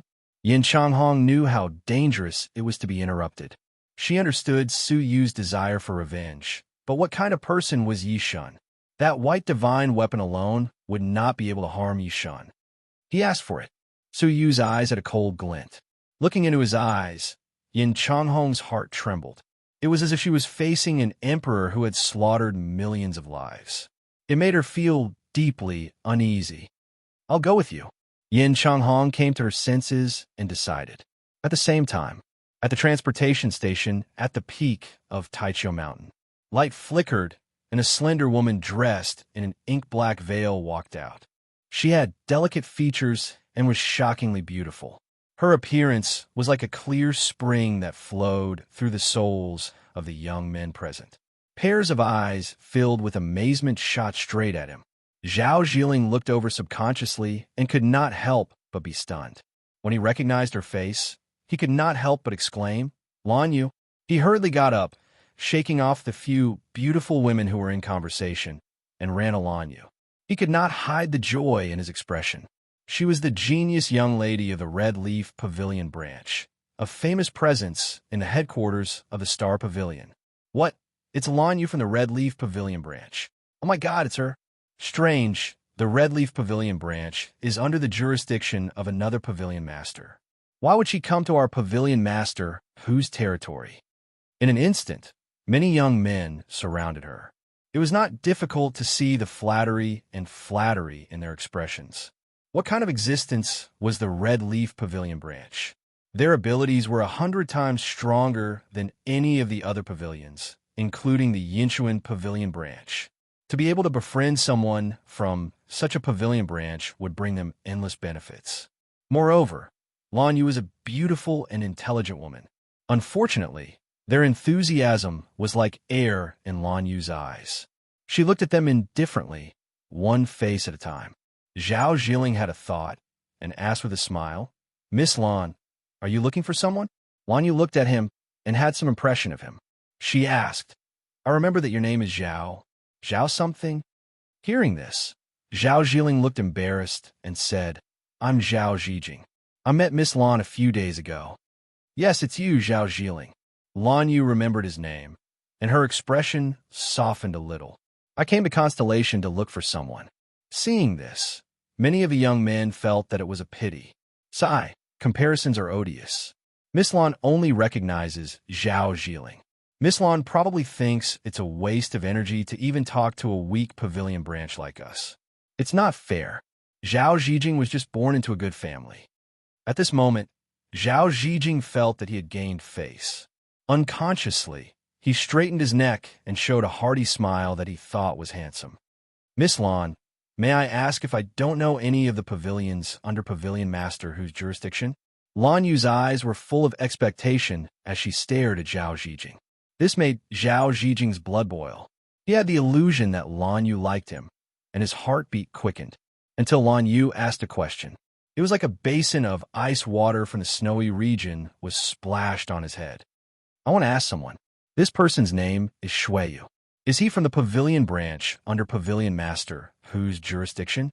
Many of the surrounding young men were stunned at the same time. Shuiyu. Shuiyu. If there were people who did not know him in the past, then everyone present knew Shuiyu, who was forced to leave the banquet and was in a sorry state. Lan Yu looked at Zhao Zhijing's stiff face suspiciously, then looked at the other people's strange expressions. She said unhappily, "If he is, then he is. If he isn't, then he isn't." Someone should say something. Who could say something? Who dared to say something? Could they tell Lan Yu that they were the ones who forced Shuiyu to leave? Whoever said something like that would be viewed as an enemy by Lan Yu. Now, they did not want to be associated with the Red Leaf Pavilion branch, but they did not want to be viewed as an enemy. There were many experts in the Red Leaf Pavilion branch. How could they afford to offend him? The young men who were jealous of Zhao Zhiling just now felt lucky. Fortunately, they did not have to bear this trouble. Are you mute? Lan Yu stared at Zhao Zhiling. Zhao Zhiling braced himself and said, Miss Lan, are you looking for him for something? It's my business. Why do you care? Lan Yu's tone was disdainful. Zhao Zhiling's heart was burning with anger. He said sternly, If you're looking for Shui Yu, I'm afraid you're too late. He's already left the mountain. Left the mountain? Lan Yu looked at the banquet that had yet to start. She murmured in confusion. Why did he leave the mountain? Forget it. I'll chase after him. Just as she was about to leave the mountain, a man and a woman walked up the stairs. Lan Yu ignored the middle-aged woman. But that man. Lan Yu's pupils shrank slightly. Her face was filled with joy. Her fair face was dyed red like frost. Brother Shui. Lan Yu lifted her skirt and jogged forward. She called out softly and gently. That expression and that attitude was like a woman facing a man she admired. Compared to the icy cold attitude just now, she was like a different person. Many young men were stunned by Lan Yu's cute and helpless look. They stared at her without blinking. Zhao Zhiling was even more furious. Not only did Shui Yu and Yin Changhong not die, they actually came back safe and sound. What infuriated him even more was that Lan Yu, who had been dismissive of him, was in love with Shui Yu. The huge contrast made Zhao Zhiling laugh in anger. Shui Yu, you've gone too far. First, he sabotaged his father's decision to remove Mu Songhai from the position of cabinet master. Second, he blocked Yi Shun and angered Mu Songhai. Now, he embarrassed himself and became a laughingstock. How did the Zhao family become enemies with him? Su Yu looked at him calmly and said indifferently, Get lost. I'm not interested in accompanying you. He was waiting for Yi Shun. Zhao Zhiling, who was already furious, was completely infuriated by Su Yu. He yelled angrily, You're asking for death. Swish. His figure was like an illusion. He flew in front of Su Yu and attacked without saying a word. Lan Yu was furious. She had finally found Shui Yu. It was a sweet reunion, but Zhao Zhiling ruined the atmosphere. She was so angry that her nose was crooked. Lan Yu's eyes turned cold. She said coldly, I remember that the Starry Pavilion has a rule that anyone who provokes others without permission can be punished, right? Chapter 1650. Lotus Karmic Fire Palm. A beautiful fire lotus blossomed in her palm, illuminating her delicate and pretty face, making it look cold and elegant. Bang! With a muffled sound, the fire lotus burst into a large area of fire, spewing forward rapidly. A shrill scream resounded through the mountain peak. Zhao Zhiling's whole body was bathed in fire, especially his arms, which were instantly burned black by the fire. The pungent smell of burning spread in all directions, causing everyone to cover their noses. His clothes were burnt to a crisp, revealing a mangled and delicate body. His handsome image in the past was instantly destroyed. Lan Yu withdrew her palm indifferently and leaned against Su Yu's side with a calm face. When she looked at Su Yu, she repeated her affectionate look. Brother Shui, why did you put up with this clown? With your strength, you could have easily crushed him with a single finger. She was very puzzled. Back then, how amazing was Su Yu's sword? 10 level 1 cavern world, venerable corpse-sucking dogs were destroyed in the blink of an eye. The Zhao in front of her was much weaker than the most powerful corpse-sucking dogs. He couldn't even hurt a hair on Su Yu's head. Su Yu shook his head lightly. Is it necessary to care about a small fry? If someone else had said this, they would have been timid, and Lan Yu would only be contemptuous. But since Su Yu said so, Lan Yu believed him without hesitation. Because it was the truth. The arrogant Zhao Zhiling couldn't even defeat one of her moves, let alone Brother Shui. She looked at Su Yu with even more admiration. Zhao Zhiling, who had fallen heavily to the ground, felt dizzy. He covered his head and struggled to get up from the rubble of the stone throne. He said shakily, Shameless, you sneak attacked me. He only heard Lan Yu's cold snort and was hurt. In terms of shamelessness, we are not 1/10,000th of you.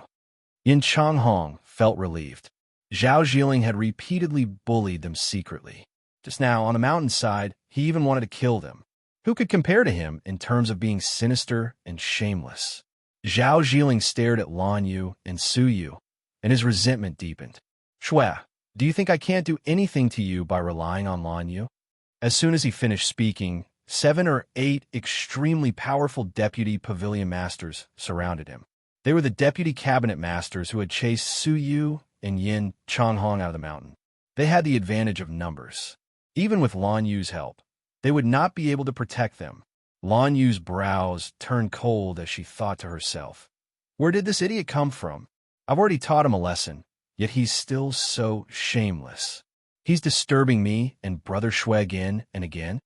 With anger, Lan Yu said coldly, a group of useless men. Stop making a fool of yourself. If you really want to fight, I, Lan Yu, will accompany you to the end. Immediately, a few of the deputy pavilion masters felt weak. Who would dare to go against the Maple Branch Pavilion? Zhao Zhiling was furious. Lan Yu, don't you dare take advantage of your power to bully others. No matter how powerful your Red Leaf Pavilion branch is, you won't be able to reach into our pavilion master, whose branch. There was a clear distinction between the pavilion chiefs. The Red Leaf Pavilion branch was indeed one of the strongest among all the pavilions. However, the Red Leaf Pavilion branch did not have the right to interfere in their affairs. Even if the Red Leaf Pavilion's pavilion master was present, he would definitely not interfere in the matters between the Sword Pavilion and the Yinchuan Pavilion. Not to mention Lan Yu. Even if she was injured, the Red Leaf Pavilion branch could not say anything. Hearing this, those who were not as imposing as before gathered their courage once again. The group of people once again revealed cold gazes, closing in on Su Yu. Zhao Zhiling wiped away the ashes on his face, his killing intent cold. Shui, don't even think of leaving today. Rumble. The group of people immediately surrounded him. The patience in Su Yu's eyes gradually dissipated. He calmly said, the Star Pavilion's rules state that anyone who attacks without permission will be punished. The word punished means to kill, right? A cold killing intent was revealed, not hidden in the slightest.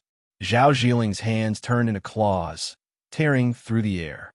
His 5 fingers created floating scars, his power extremely great. He let out a ferocious laugh. Naive.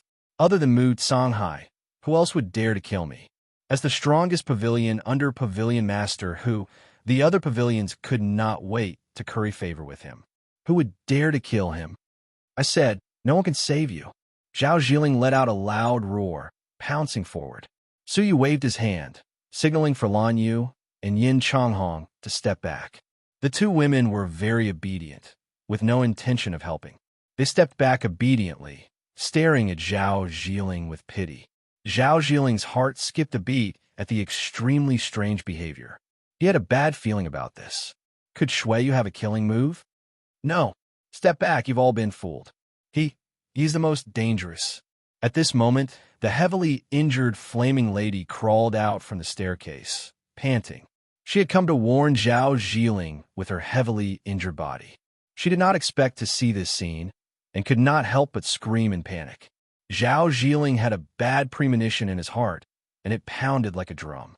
Looking at the seemingly weak Shui Yu, Zhao Zhiling's eyelids kept twitching. He felt a sense of life and death crisis. The last time he had such a feeling was when he was training. He had encountered a ferocious bronze overlord sea beast in an uninhabited sea region. That time, he had narrowly escaped death, and only managed to escape due to great luck. As time passed, he still felt a lingering fear whenever he thought of that scene. Now, he felt the long-lost sense of crisis again. No, it was a sense of panic that was even more dangerous than when he had encountered the Bronze Overlord. He had no time to warn the others. Without thinking, he took out a talisman and crushed it on the spot. A powerful space energy enveloped him and transported him out of the area. However, using space magic in front of Su Yu was like showing off in front of an expert. A wine-red color flashed past one of Su Yu's eyes. The condensed space teleportation was immediately shattered by a tyrannical space force and turned into a chaotic space. Zhao Zhiling was careless, and one of his arms was crushed by the distorted space energy. He let out a horrible shriek and dodged to the side, avoiding the chaotic space. However, just as he dodged, he felt dark clouds looming over his head. A giant snow-white disk covered the sky and covered the sun. Hundreds of pitch-black holes were brewing majestic energy, which converged into a dark red ball in the center. The energy in the ball was accumulating more and more, gradually forming a terrifying aura. A group of cabinet masters who had been sitting upright and still as if they had not noticed the commotion finally changed their expressions and stared at the dark red ball. "Stop!" One of the cabinet masters roared, trying to stop them. 7 or 8 cabinet masters heard the voice and moved. The terrifying pressure of an overlord swept over in waves. "Shui Yu, we are all from the Starry Pavilion. How can you be so cruel? Stop right now. Stop right now. The banquet is about to begin. Don't disturb it." Su Yu sneered. When Zhao Zhiling joined forces with the many deputy cabinet masters to kill them, they did not stop them, as if they had not heard it. Now, seeing that the situation was not in Zhao Zhiling's favor, all of them attacked, as if they had only just realized it. "Destroy." Su Yu spat out the word. The energy gathered by the dark red ball erupted like a volcano, enveloping Zhao Zhiling and the group of vice pavilion masters. A series of shrill screams came one after another. Zhao Zhiling and the others were all badly mutilated and severely injured. 2 of the weaker ones were on their last breaths. "How dare you?" The cabinet masters were furious. However, what made them even more furious was that Su Yu did not stop. A long sword shrouded in moonlight slipped out of his sleeve, sweeping out an arc of sword light. Puff, puff. With a few grunts, the 3 deputy cabinet masters, who were severely injured and unable to move, were killed by the arc of sword energy. The sword energy was swift and fierce, penetrating deep into their souls and annihilating them. It could be said that their souls were completely destroyed. The cabinet masters who had rushed over were trembling with anger. "Shui Yu, how dare you kill your fellow faction members? Hurry up and surrender." Su Yu did not seem to hear them, a faint smile on his lips as the arc of sword energy came one after another. Gray Spirit Pavilion Master, save me. White Cave Pavilion Master, save me, I don't want to die. Screams pierced through the hearts of every cabinet master like sharp arrows. The originally peaceful and harmonious banquet was suddenly covered in blood. The culprit was the deputy cabinet master of the Sword Pavilion, Shui Yu. In the blink of an eye, all the deputy cabinet masters who were besieging him were killed. Fresh blood splattered everywhere, dyeing half of the mountain peak red. There were corpses everywhere, their eyes wide open. They would never have dreamed that Su Yu would really dare to kill them. I'll kill you." The Ashen Spirit Pavilion's master was pained by the loss of his vice pavilion master. His eyes were bloodshot as he roared and pounced forward. Whoosh! A gray-robed figure flashed past. A swift and fierce attack, sending the Gray Spirit Pavilion master flying backward. The Gray Spirit Pavilion master's robes were torn, his mouth full of blood. He stared at the gray-robed figure, furious. "Mu Songhai, how dare you stop me?" Mu Songhai's expression was indifferent. "Not only do I dare to stop you, no one will say anything even if I kill you. According to the rules of the Star Pavilion, anyone who attacks without permission from the headquarters must be punished. Shui Yu killing them is in line with the rules of the Star Pavilion. If you attack him, you are going against the rules of the Star Pavilion. As a member of the Star Pavilion, I naturally have the authority to kill anyone who goes against the rules of the Star Pavilion." "Mu Songhai, you!" The Gray Spirit Pavilion master roared. His eyes were like those of a wild beast, filled with a menacing glow. Mu Songhai's expression was indifferent. "If you had taught me this principle, I would not have ended up like this." After saying this, Mu Songhai calmly returned to his stone seat. The pavilion masters who had attacked in anger all quieted down, not daring to continue acting presumptuously. Just as Mu Songhai had said, Zhao Zhiling and the rest had violated the rules of the Star Pavilion, and anyone could kill them. If they helped, they would be considered guilty as well. If Mu Songhai killed them, no one would plead for mercy for them. However, one person rushed over. His eyes were filled with hatred.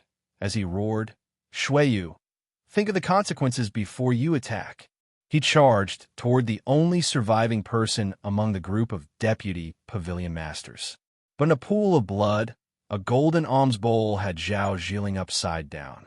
There were a few sword energies left on the golden alms bowl. At the moment of crisis, Zhao Zhiling had activated this life-saving treasure to escape. "Father, please save me," Zhao Zhiling cried. It was too terrifying. The 7 or 8 deputy pavilion masters who had been alive a moment ago, old friends of many years, had been slaughtered in an instant, leaving only him. At this moment, in Zhao Zhiling's eyes, Suyu was not a weak kid who could be bullied, but a low-key, cold god of death. That formless trembling caused Zhao Zhiling's entire body to tremble. He did not dare raise his head to look at Suyu's eyes. Whoosh!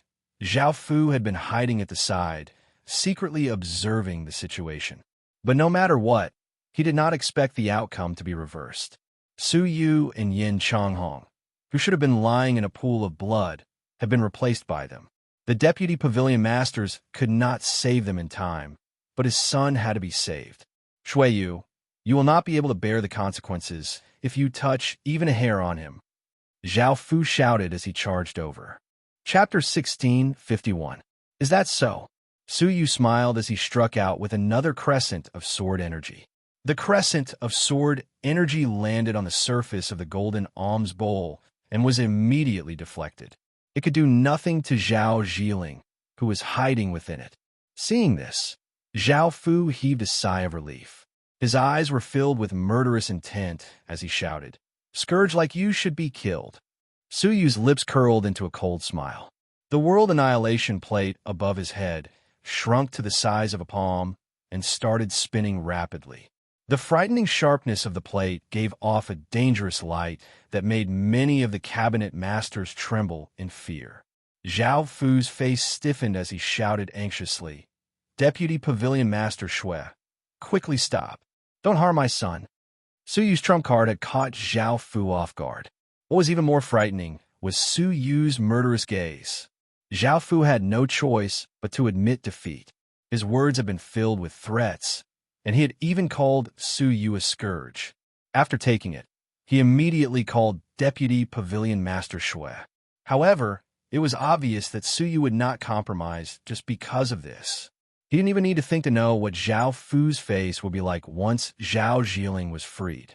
He calmly flicked his fingers, and the spinning world annihilation plate left a blurry mark in the air. With a dull sound, the golden wave was crushed and destroyed, penetrating Zhao Zhiling's head. A large head flew into the air.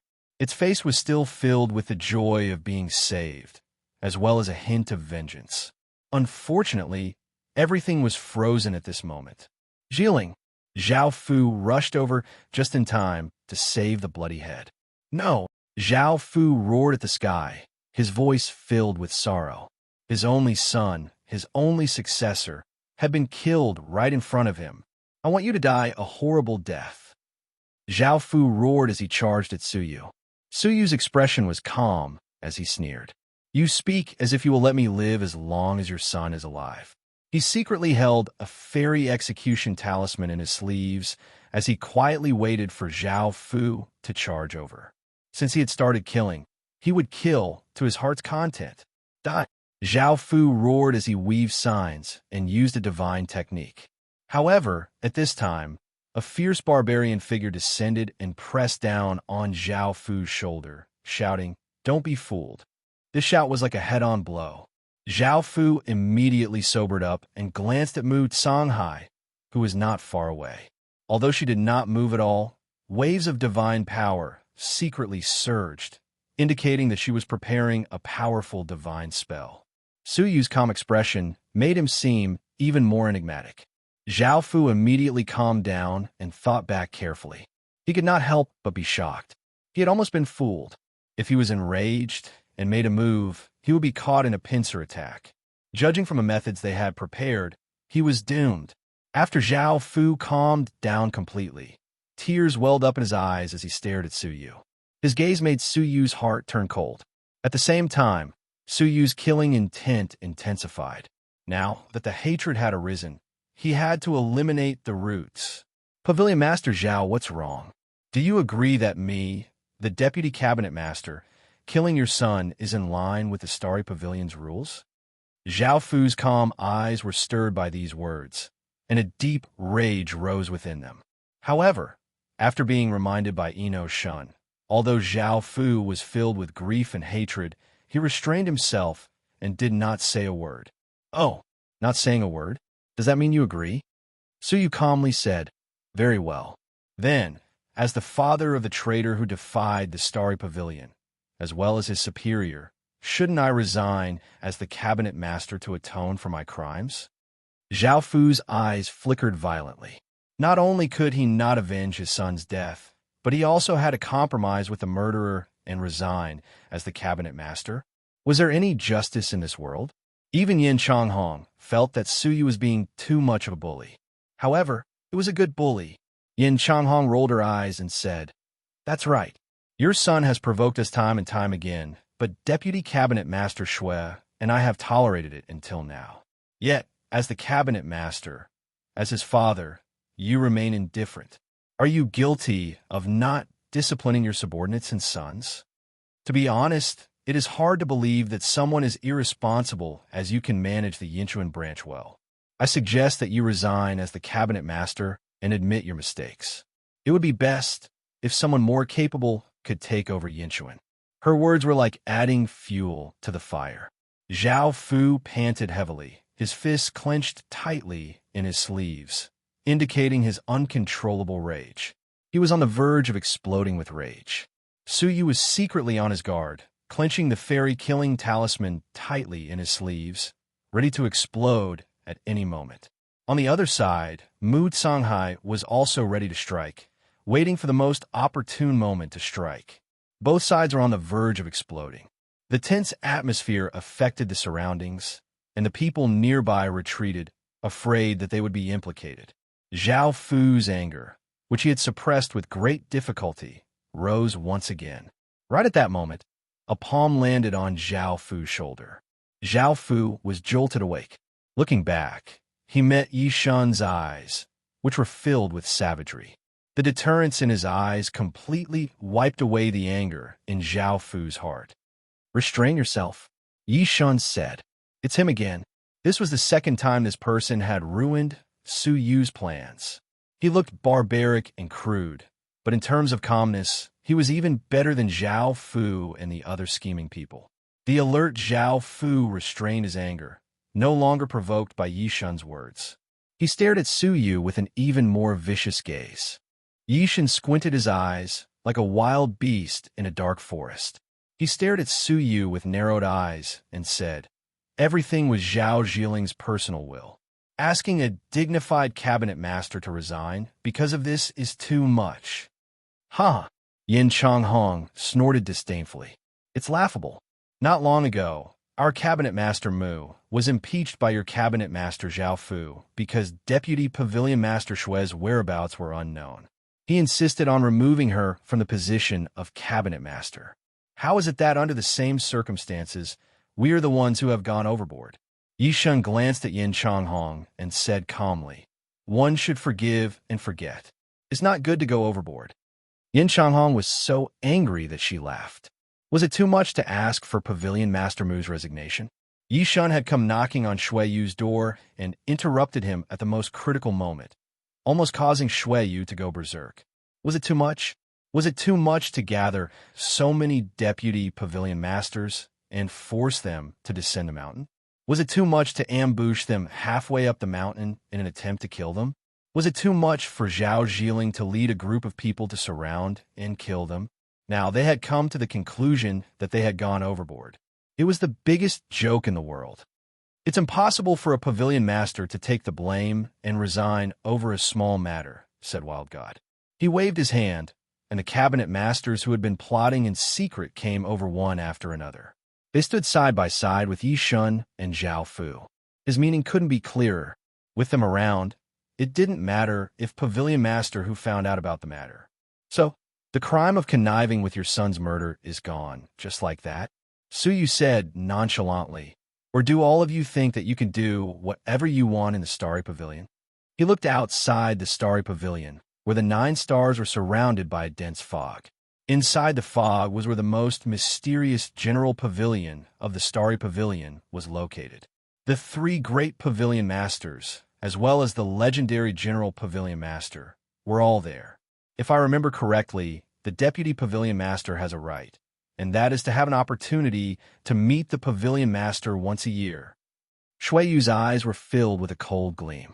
Do you think that if I, the Deputy Pavilion Master, were to use the opportunity to meet the Pavilion Master to report this matter, would you still be so united?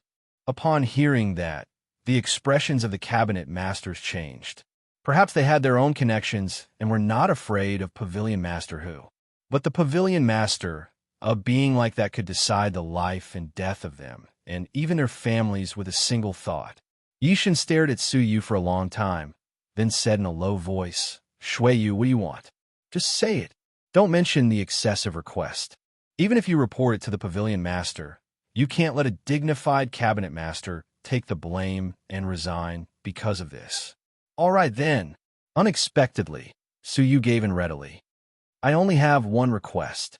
Apologize to Mu Songhai. You have repeatedly insulted him and slandered him for no reason. There must be an explanation for this matter." "What? Apologize to Mu Songhai?" Zhao Fu was furious. He wanted nothing more than to skin Mu Songhai alive. How could he lower his head and apologize to him? Absolutely not. Zhao Fu bellowed, his black hair flying in the wind. Suyu shrugged. "Then I'm very sorry. I believe the Pavilion Master will handle this impartially, and the outcome would obviously not be as simple as an apology." Yishun patted Zhao Fu's shoulder and said telepathically, "Brother Zhao, it's never too late for a gentleman to take revenge. Moreover, they're all doomed. Just bear with it for a while." Zhao Fu roared in his heart, but when he heard the words doomed, he gradually calmed down. His eyes were filled with uncertainty. After a long while, he clenched his teeth and walked toward Mu Songhai. He cupped his fists and said, "Cabinet Master Mu, I hope you can forgive me for my previous offense." Mu Songhai smiled indifferently, but in his heart, he had vented a great deal of his anger. Evil people need evil people to deal with them. "Speak louder, we can't hear you." Suyu crossed his arms in front of his chest, a faint smile on his face. "If your apology is insincere, then there's no need to apologize." Feeling the surprised, sympathetic, and mocking gazes around him, Zhao Fu felt as if he was being pricked by needles. He slowly closed his eyes, clenched his teeth, bent down, and said loudly, "Cabinet Master Mu, I was wrong. Please forgive me." His voice was loud and clear, reverberating throughout the mountain peak. "Is that enough?" Zhao Fu lifted his head, his eyes red as he stared at Suyu. Suyu nodded. "I did not expect Cabinet Master Zhao to be so remorseful to the point that your eyes are red from crying. How admirable. I believe Cabinet Master Mu has completely forgiven you." "You?" Zhao Fu was so ashamed that he could not show his face. He flung his sleeves angrily and descended the mountain. Without turning his head, he shouted, "Let's wait and see." Cabinet Master Zhao said with a smile, Cabinet Master Zhao, without you, the banquet will be exceptionally boring." All he got was a cold grunt. "Don't celebrate too early. You will all be crying soon." Yishun stared at them coldly, especially at Suyu. His eyes flashed with a strange light. His expression was solemn as he sat down in his seat. Suyu stared at his back, an icy light flashing in his eyes. "Brother Shui, aren't you afraid of the revenge of those 2 Cabinet Masters?" Lan Yu asked, her voice filled with admiration. Suyu shook his head. Instead, he asked curiously, "Miss Lan, how did you find me?" He had not truthfully stated where he came from. Lan Yu had always misunderstood that Suyu was a disciple with the surname Shui from the Sword Brilliance Pavilion. Lan Yu's face turned slightly red. She said resentfully, "Brother Shui, you still have the cheek to ask? You made me come to the Sword Brilliance Pavilion for nothing. It turned out that she had really gone to the Sword Brilliance Pavilion to look for Suyu. The result was obvious. The disciple with the surname Shui in the Sword Brilliance Pavilion was worlds apart from Suyu. Lan Yu, who was at a loss, realized that she might have misunderstood Suyu's background from the very beginning. Perhaps it was not the Sword Brilliance Pavilion at all, but the Sword Pavilion that they had neglected. At first, she did not believe it at all. Even the strongest Yinshuan Pavilion, which was under Cabinet Master whose jurisdiction, was not worthy of her attention, let alone the Sword Pavilion, which was ranked last in the entire pavilion. She had come to this star to look for Shuiyu with the intention of giving a try. Chapter 1652. Suyu smiled sheepishly and said, "There's a reason for this, so I didn't disclose it in detail." Looking at her, Suyu asked, "Miss Lan, why did you come to see me?" Lan Yu blushed. "I'm sending you an invitation on behalf of my second brother." She took out a black and white letter, its contents visible. The letter was from a man named Chen Buwei, who expressed his gratitude to Shuiyu for rescuing his 8th brother and 9th sister, and invited Suyu to their star as a guest. After reading it, Suyu casually put it away and said, "It's nothing. Why mention it? I've received the letter, and I'll definitely go to the star where the Red Leaf Pavilion branch is located when I have time." Lan Yu's eyes had traces of ripples. She slightly lowered her head and softly responded like a mosquito. Then, she slowly went down the mountain to report the completion of the mission. "Hee, Deputy Pavilion Master Shui, you're really lucky. The famous Lotus Mei of the Red Leaf Pavilion has fallen in love with you. It seems like the number of enemies you've made is going to double." Yin Changhong teased. Deep down, she was very surprised. What kind of status did the Red Leaf Pavilion have? Everyone in the pavilion was arrogant, especially the famous Lotus Mei. This was especially true for the famous Lotus Month. She would never look anyone in the eye, especially men. The fact that she was so affectionate towards Suyu was really shocking. Suyu smiled lightly. "What's there to be jealous of? She wants my potential, not my person." He had read many people, so how could Lan Yu's thoughts be hidden from Suyu? Lan Yu had only shown her affection for Suyu because of his amazing strength and extraordinary potential. Recalling the first time he met this woman, she didn't look friendly at all. Suyu had always kept a respectful distance from such a woman. That's true. Many men have been played by Lotus Mei. Don't be fooled by her appearance." Yin Changhong had a faint smile on her face. Suyu shrugged. He didn't care. He probably wouldn't have anything to do with this woman anymore. At the foot of Taichio Mountain, Lan Yu walked down the mountain. Her delicate look was replaced by a cunning gleam in her eyes. So he really is a member of a small pavilion branch. Lan Yu muttered to herself. There was an indescribable sense of superiority in her tone. He must be from a small place. He probably hasn't seen much of the world. I can make him infatuated with me with just a little trick. If that's the case, there will be another fighter in the ancient dream altar. She swung her black hair behind her and left like a proud peacock. Dong! The soft voice traveled to the top of the mountain. The banquet officially began. The deputy pavilion head and 2 distinguished guests from other planets had arrived. Among them, one of the honored guests was the most special. His status seemed to be out of the ordinary. Not only did the pavilion masters revere him, they seemed to revere him even more than when they faced Pavilion Master Suyu, who was keenly aware of this, could not help but take a few glances at it. As he sized him up, Suyu carefully discovered that this person bore some resemblance to Yishan. It was the same savage aura, the same silhouette, and the same charm. What was different was that this person's cultivation was terrifyingly high. That level of suppression had far surpassed the level of an overlord. Cabinet Master? Suyu was surprised. Every cabinet master of the Star Pavilion had power close to the level of an overlord. The identity of the person in front of him was obvious. Could it be that among the honored guests, there were other cabinet masters of other planets? How could Pavilion Master, of the Star Pavilion, keep his face? After 3 rounds of wine at the banquet, the deputy pavilion head solemnly introduced with a smile, "Let me introduce today's honored guest to everyone. He is one of the 13 heavenly stars of the Central Pavilion, the Ravenous Wolf Star. Suyu looked at Yin Changhong in confusion. He had never heard of the 13 heavenly stars. Yin Changhong whispered to him, "The 13 heavenly stars do not belong to the sequence of the Star Pavilion. They are the 13 great imperial guards of the chief pavilion master. Each of them has the strength of a pavilion master. The previous pavilion masters were also chosen from among them, without exception." Imperial guards? So you had never heard of this. When the Imperial Guard are dispatched, it usually means that the Chief Pavilion Master has important messages to convey to every Pavilion Branch Master. Please listen patiently. After the introduction, the Ravenous Wolf Star meticulously conveyed some orders. There was a lot of information, but Suyu was only familiar with one or two. One was that the area near the headquarters of the Star Pavilion had been very abnormal recently. A large number of beasts that had never appeared before had appeared, and the various pavilions were required to pay close attention and report any discoveries in time.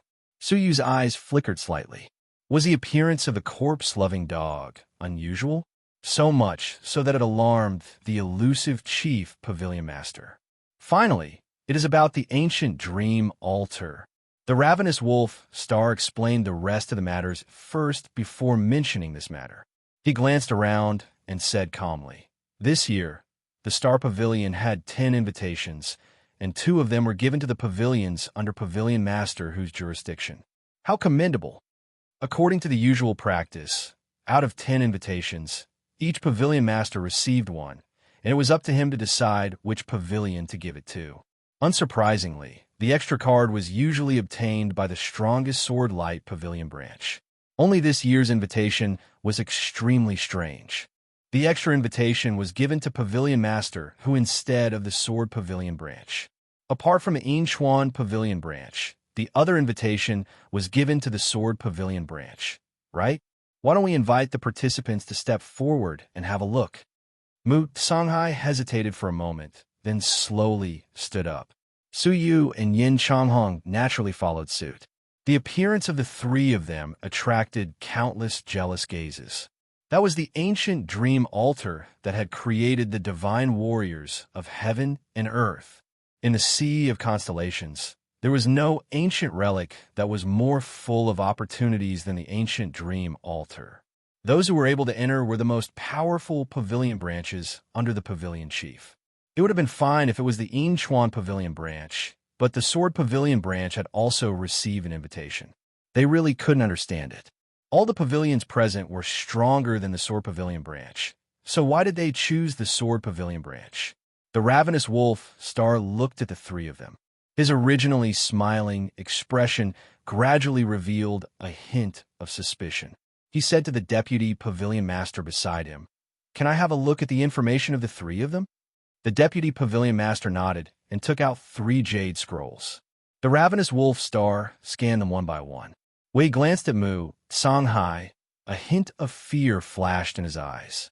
It was obvious that Mu Songhai, in his heyday, was so powerful that it made people's hearts palpitate. When he glanced at Yin Changhong, he nodded indifferently, reluctantly agreeing with her performance. When he glanced at the last jade scroll, he raised his eyebrows and said in surprise, "Martial potential value. 1 star? Deputy Pavilion Master, can such a person really represent you in the ancient dream altar?" The Deputy Pavilion Master was embarrassed. A 1-star potential value was almost equal to 0. The martial potential value of everyone present would not be lower than 2 stars. Only Suyu seemed to be out of place among the crowd, which was shocking. Suyu frowned slightly. The reason why he was chosen to participate in the ancient dream altar was not because of his strength, but because he was proficient in the language of the foreign tribes. His aptitude in this aspect had already been clearly tested in the One Flower, One World, and the Jade Scrolls had a special description of it.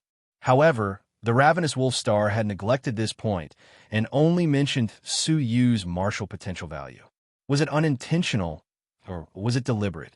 The Ravenous Wolf Star put down the Jade Scroll and said earnestly, "The ancient dream altar is full of dangers. Although one can be honed inside, if the person chosen doesn't pass, his life will be in danger." He did not look at Suyu, but said seriously, I suggest that this person named Shui Yu be removed from the list. The deputy pavilion master was put in a difficult position. The invitation letter was distributed to Pavilion Master Hu, and it was up to him to decide which pavilion master to distribute it to. What right did he, a mere deputy pavilion master, have to make the decision to change Pavilion Master Hu's decision? Seeing that he was in a difficult position, the ravenous wolf star paused and said, "This is the first time that you have received 2 invitation letters in your jurisdiction. You should cherish them even more. Why don't I make an exception and use the privilege of the Imperial Guards to change Pavilion Master Hu's decision?" He took out a golden writing brush. Upon seeing the writing brush, the many pavilion masters prostrated themselves on the ground and shouted in awe, "Greetings, Chief Pavilion Master." This was an item that the Chief Pavilion Master had distributed to the 13 Imperial Guards. Seeing this item was like seeing the Chief Pavilion Master himself. This item was not a powerful divine artifact, but a symbol of authority. By using this golden writing brush, the Imperial Guards had the power to correct any Pavilion Master's decision. The premise was that the Pavilion Master's decision had obviously harmed the interests of the Star Pavilion. Su Yu, whom Pavilion Master Hu had selected, had average strength and was not beneficial to the ancient dream altar. It was appropriate for him to use this privilege. If the Chief Pavilion Master knew about it, not only would he not punish him, he would even reward him. Mu Songhai's heart sank. He had a bad feeling about this. "May I ask, Imperial Guard Liao, what do you want to change? Is it to revoke the invitation qualifications of the Sword Pavilion branch?" "No," Pavilion Master Hu said. "I want to revoke Shui Yu's qualifications. A person like him is useless in the team. It's better to replace him as soon as possible. I think the Bailing Pavilion branch is not bad. Why not?" He wanted to revoke Su Yu's qualifications. Mu Songhai hurriedly said, "Wait. Imperial Guard Liao, please look into it. Although Deputy Pavilion Master Shui's martial potential value is not high, he is proficient in the language of the foreign tribes and has a potential of 3 stars. I believe you understand that being proficient in the language of the foreign tribes is highly valued in the Star Pavilion. He is not as incompetent as you said." Pavilion Master Hu also saw this point, which is why he gave the invitation to the Sword Pavilion branch. The ravenous wolf star smiled kindly, still using the golden writing brush to draw on the table in front of him. He said, "Pavilion Master Mu, there is no need to say more. Believe me, removing Shui Yu is good for the Sword Pavilion branch and for the Star Pavilion." No one had expected such a scene, which caused the atmosphere to become strange. Haha, is this retribution?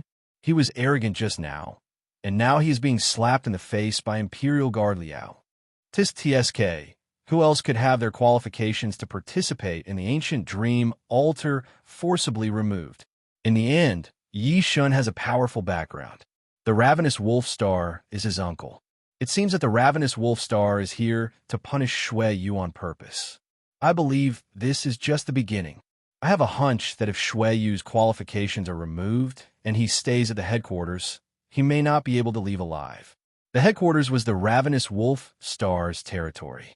With his status, he knew many people. It would be easy for him to kill Shui Yu quietly. No matter how muddle-headed Su Yu was, he knew that something was amiss. The Ravenous Wolf Star on the stage was clearly targeting him. It must be Yi Shun. Su Yu caught the flash of mockery in his eyes. After pondering for a while, Su Yu walked out of the crowd. Chapter 1653. That's settled then. The Deputy Pavilion Master of the Bailing Branch, Yu Lingji, is not bad. If he replaces Shui Yu, I believe that the ancient dream altar will have a greater harvest, the greedy wolf star said with a smile. Mu Songhai was filled with resentment. What was the White Spirit Branch Pavilion? This is Wild God's branch? As for the Deputy Pavilion Master, Yu Lingji, he was one of Wild God's trusted aides. The Ravenous Wolf Star used its power for personal gain, deliberately suppressing and retaliating. However, the Imperial Guards had the privilege of the Golden Pen. Although Mu Songhai was angry, it was useless. Wait! A clear voice resounded through the mountain peak. A young man, with an indifferent expression, stood up from the back row of the stone seats. The Wolf Star glanced at him and said, Shuiyu, do you have any objections? Yes. So you said, you keep saying that I will be a burden to the Sword Pavilion sub-pavilion. I wonder where you got the basis for that. He pointed at the bloodstains on the ground that had yet to dry up, then looked at Yulingji. When the latter met Su Yu's eyes, he felt as if he had encountered a ghost, and he quickly avoided Su Yu's gaze, not daring to look him in the eye. Su Yu couldn't help but laugh. Are you saying that this kind of person, who doesn't even dare to look me in the eye, can replace me? Greedy Wolf Star, are you sure you don't have good eyesight? Many pavilion masters were secretly waiting for a good show. Interesting. The one surnamed Shui is really arrogant to the extreme. He even dares to talk back to the Greedy Wolf Star. I'm starting to admire him a little. Apart from the conflict of standpoints, which aspect of his conduct doesn't make our juniors pale in comparison? It's a pity that he doesn't understand the Greedy Wolf Star. If the Imperial Guards could be reasoned with, then they wouldn't be revered by others. Upon hearing this, the ravenous wolf Star put down the golden pen in his hand, looked at Su Yu a few times, and said, "This is your opinion." Su Yu used reason to convince him. He nodded. Yes, that makes sense. The Greedy Wolf Star smiled, but in the next moment, his expression changed, and he said coldly, "But why should I listen to your opinion? You, a mere deputy pavilion master?" With a swipe of his brush, he wrote down an imperial edict. Once the edict was finalized, no one could change it, unless it was the chief pavilion master himself. Seeing this scene, Mu Songhai sighed deeply. What was supposed to happen still happened. The Imperial Guards were above all but one. Unless the three great pavilion masters showed up, they were not afraid of anyone. This made the ravenous wolf Star fearless. After pondering for a long time, Mu Songhai took out an invitation letter that was made of mysterious ice and placed it on the stone chair. He sighed and said, "Forget it. Whoever wants to go to the ancient dream altar can go. I will not interfere." This time, the Greedy Wolf Star stiffened on the spot. With sullen anger on his face, he said in a deep voice, "Mu Songhai, are you deliberately making things difficult for this Imperial Guard?" Every invitation letter had been submitted to the Chief Pavilion Master for review. If Mu Songhai didn't show up at that time, but someone else, how could the Chief Pavilion Master not notice? At that time, if the Chief Pavilion Master asked, the Greedy Wolf Star would not be able to escape the charge of coercing the Pavilion Master. He had never expected that Mu Songhai would give up the ancient dream altar, which was only seen once in 100 years, for a mere deputy Pavilion Master. Mu Songhai did not even turn his head and said, "Haha, who made things difficult for who? Your Excellency knows very well. Goodbye." She got up and came to Su Yu's side. She said, "I'm sorry to have implicated you. You have no fate with the ancient dream altar. I had no intention of participating. There is no difference between losing it and gaining it," Su Yu said. "However, if the Pavilion Master gives up just like that, won't you be playing right into their hands?" "Haha, don't worry. This invitation letter is giving them a headache." Mu Songhai had a mocking look on his face as he happily went down the mountain with Su Yu and Yin Changhong. The people left behind were at a loss, as well as the gloomy Wolf Star and Yi Shun. Mu Songhai's actions had caught them off guard. Looking at the invitation letter on the stone chair, the two of them did not look good. How to explain this to the higher-ups was a problem that they had to face. The Greedy Wolf Star glared at Yi Shun. In other words, it was all his good idea. Yi Shun was secretly resentful. He stared at Su Yu's back thoughtfully. Back at the area where the sword pavilion was, Su Yu thought for a long time and went to Mu Songhai's room. "Shuiyu, I'm very sorry to have made you come here for nothing," Mu Songhai said. Su Yu shook his head and took out a jade pendant. It was the identity jade pendant of the deputy pavilion master of the sword pavilion. "Shuiyu," Mu Songhai said in shock. Su Yu said seriously, "As you can see, I'm afraid the Star Pavilion cannot accommodate me. If I stay, I will only cause trouble for the Pavilion Master." Mu Songhai was stunned. To be exact, it was she who would bring Su Yu a fatal disaster. Because of her grudges with some of the former Pavilion Masters, Su Yu was targeted everywhere. In the end, Su Yu was forced to kill many of the deputy Pavilion Masters. With this grudge, Unless he had the protection of a pavilion master, Suyu would face more risks than benefits if he stayed in the Star Pavilion. She wanted to persuade him to stay, but finally sighed. All good things must come to an end. Where do you plan to go? The northernmost land. Suyu's eyes shone brightly. The five-colored seal of law was still in the northernmost land. That place? Mu Songhai was deep in thought. She knew that Suyu had his own business there. Due to her request, he had been delayed at the Star Pavilion's headquarters. Fine, we might meet again, Mu Songhai said. The northern snow sea is also the ancient dream altar ruins. Suyu nodded, cupping his fists to bid farewell. I'm indebted to the pavilion master for taking care of me all this time. I have nothing else to give you, but these translated ancient books might be able to help Pavilion Master Mu. He handed over a space ring as thanks for all this time. Both the Shui family and himself had received help from Mu Songhai. Suyu's principle was to repay kindness. When he was at the Sword Pavilion, he had browsed through the ancient books in the branch's inventory. He had intended to translate some in case he needed them in the future, so he could exchange them for resources. Now that he was leaving, he would give them to Mu Songhai. With so many translated divine techniques in the foreign language, it would be enough for the Sword Pavilion to generate a huge profit. In the next ranking, the Sword Pavilion would not be at the bottom again. Mu Songhai did not look at it, accepting it with a smile. After some thought, Mu Songhai gave Suyu an emerald communication pendant. It was engraved with Mu Songhai's unique aura. Didn't you want to know where the grayish-black stone came from? After the ancient dream altar, if you are still at the northern snow sea, come and see me, Mu Songhai said mysteriously. After saying that, Mu Songhai turned and left. Suyu was slightly surprised. I will only tell you about the ancient dream altar later. Could the ancient dream altar have something to do with the grayish-black stone? Shaking his head, Suyu left the headquarters of the Star Pavilion.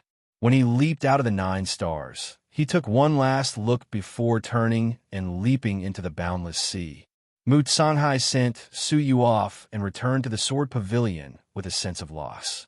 At first, she had only wanted to make use of Suyu's talent, but later on, she was touched by his character, especially when everyone in the world hated her for betraying her colleagues in the past. Only Suyu had said, evaluating a person is not based on a moment, but a lifetime. That sentence had shaken her heart, which had been hidden for a long time. Pavilion Master, Yin Changhong asked curiously, what is the translation of the foreign language that Shuiyu gave you before he left? Why have I never seen him spend time on it? Mu Songhai looked at the space ring in his palm and sighed with a bitter smile. The potential of the 3-star foreign language is not high, but it is not low either. The translation is probably very limited. You deal with it. It would be best if you could sell it for a suitable price. Oh, Yin Changhong caught the ring that was thrown over and thought to herself, in such a short time, there shouldn't be many books, right? I can finish the appraisal in half a cup of tea's time. As she walked, she lowered her head to check the storage in the space ring. Yin Changhong was stunned when she probed it with her soul. Did he take all the foreign language ancient books from the Sword Pavilion branch? There were 10 mountains in the space ring. She thought about the promise that Pavilion Master Mu had given Suyu that he could use all kinds of resources at will. Yin Changhong could not help but laugh. This guy is really impolite, but there are so many books, which ones have been translated? Yin Changhong was a little distressed. Over the years, the Sword Pavilion branch had collected foreign language ancient books of divine techniques from the entire Sword Pavilion Sea. The number of books accumulated over the years was astronomical. It would take 10 years to read 10 lines at a glance. She sighed and randomly picked a book. When she opened it, she could not help but be surprised. In the foreign language ancient book, there was an extremely detailed translation of the human language under every line of the foreign language. Every word and sentence was carefully and thoroughly read. She did not miss anything. It can't be, I'm so lucky. I randomly picked a book and found one of the books that he has translated. Yin Changhong blinked, feeling incredulous. She thought for a moment, glanced around, and said to herself, let's see how lucky I am this time. She chuckled and grabbed another book. When she flipped it open, she could not help but smile from ear to ear. Oh my God, another translated book. She flipped from the beginning to the end. It was indeed a complete translation. Let's try again, Yin Changhong said to herself. But this time, Yin Changhong did not think that she would be lucky enough to find 3 translated books in a row. Every book was like looking for a needle in a haystack. It was already a miracle to find 2, let alone 3. But what stunned Yin Changhong was that the 3rd book was also a complete translation. Once was luck, twice was luck. Could it be luck for the 3rd time? No matter how muddle-headed she should know that this was not normal. Without thinking, she randomly grabbed the 4th foreign language ancient book. It was also a complete translation.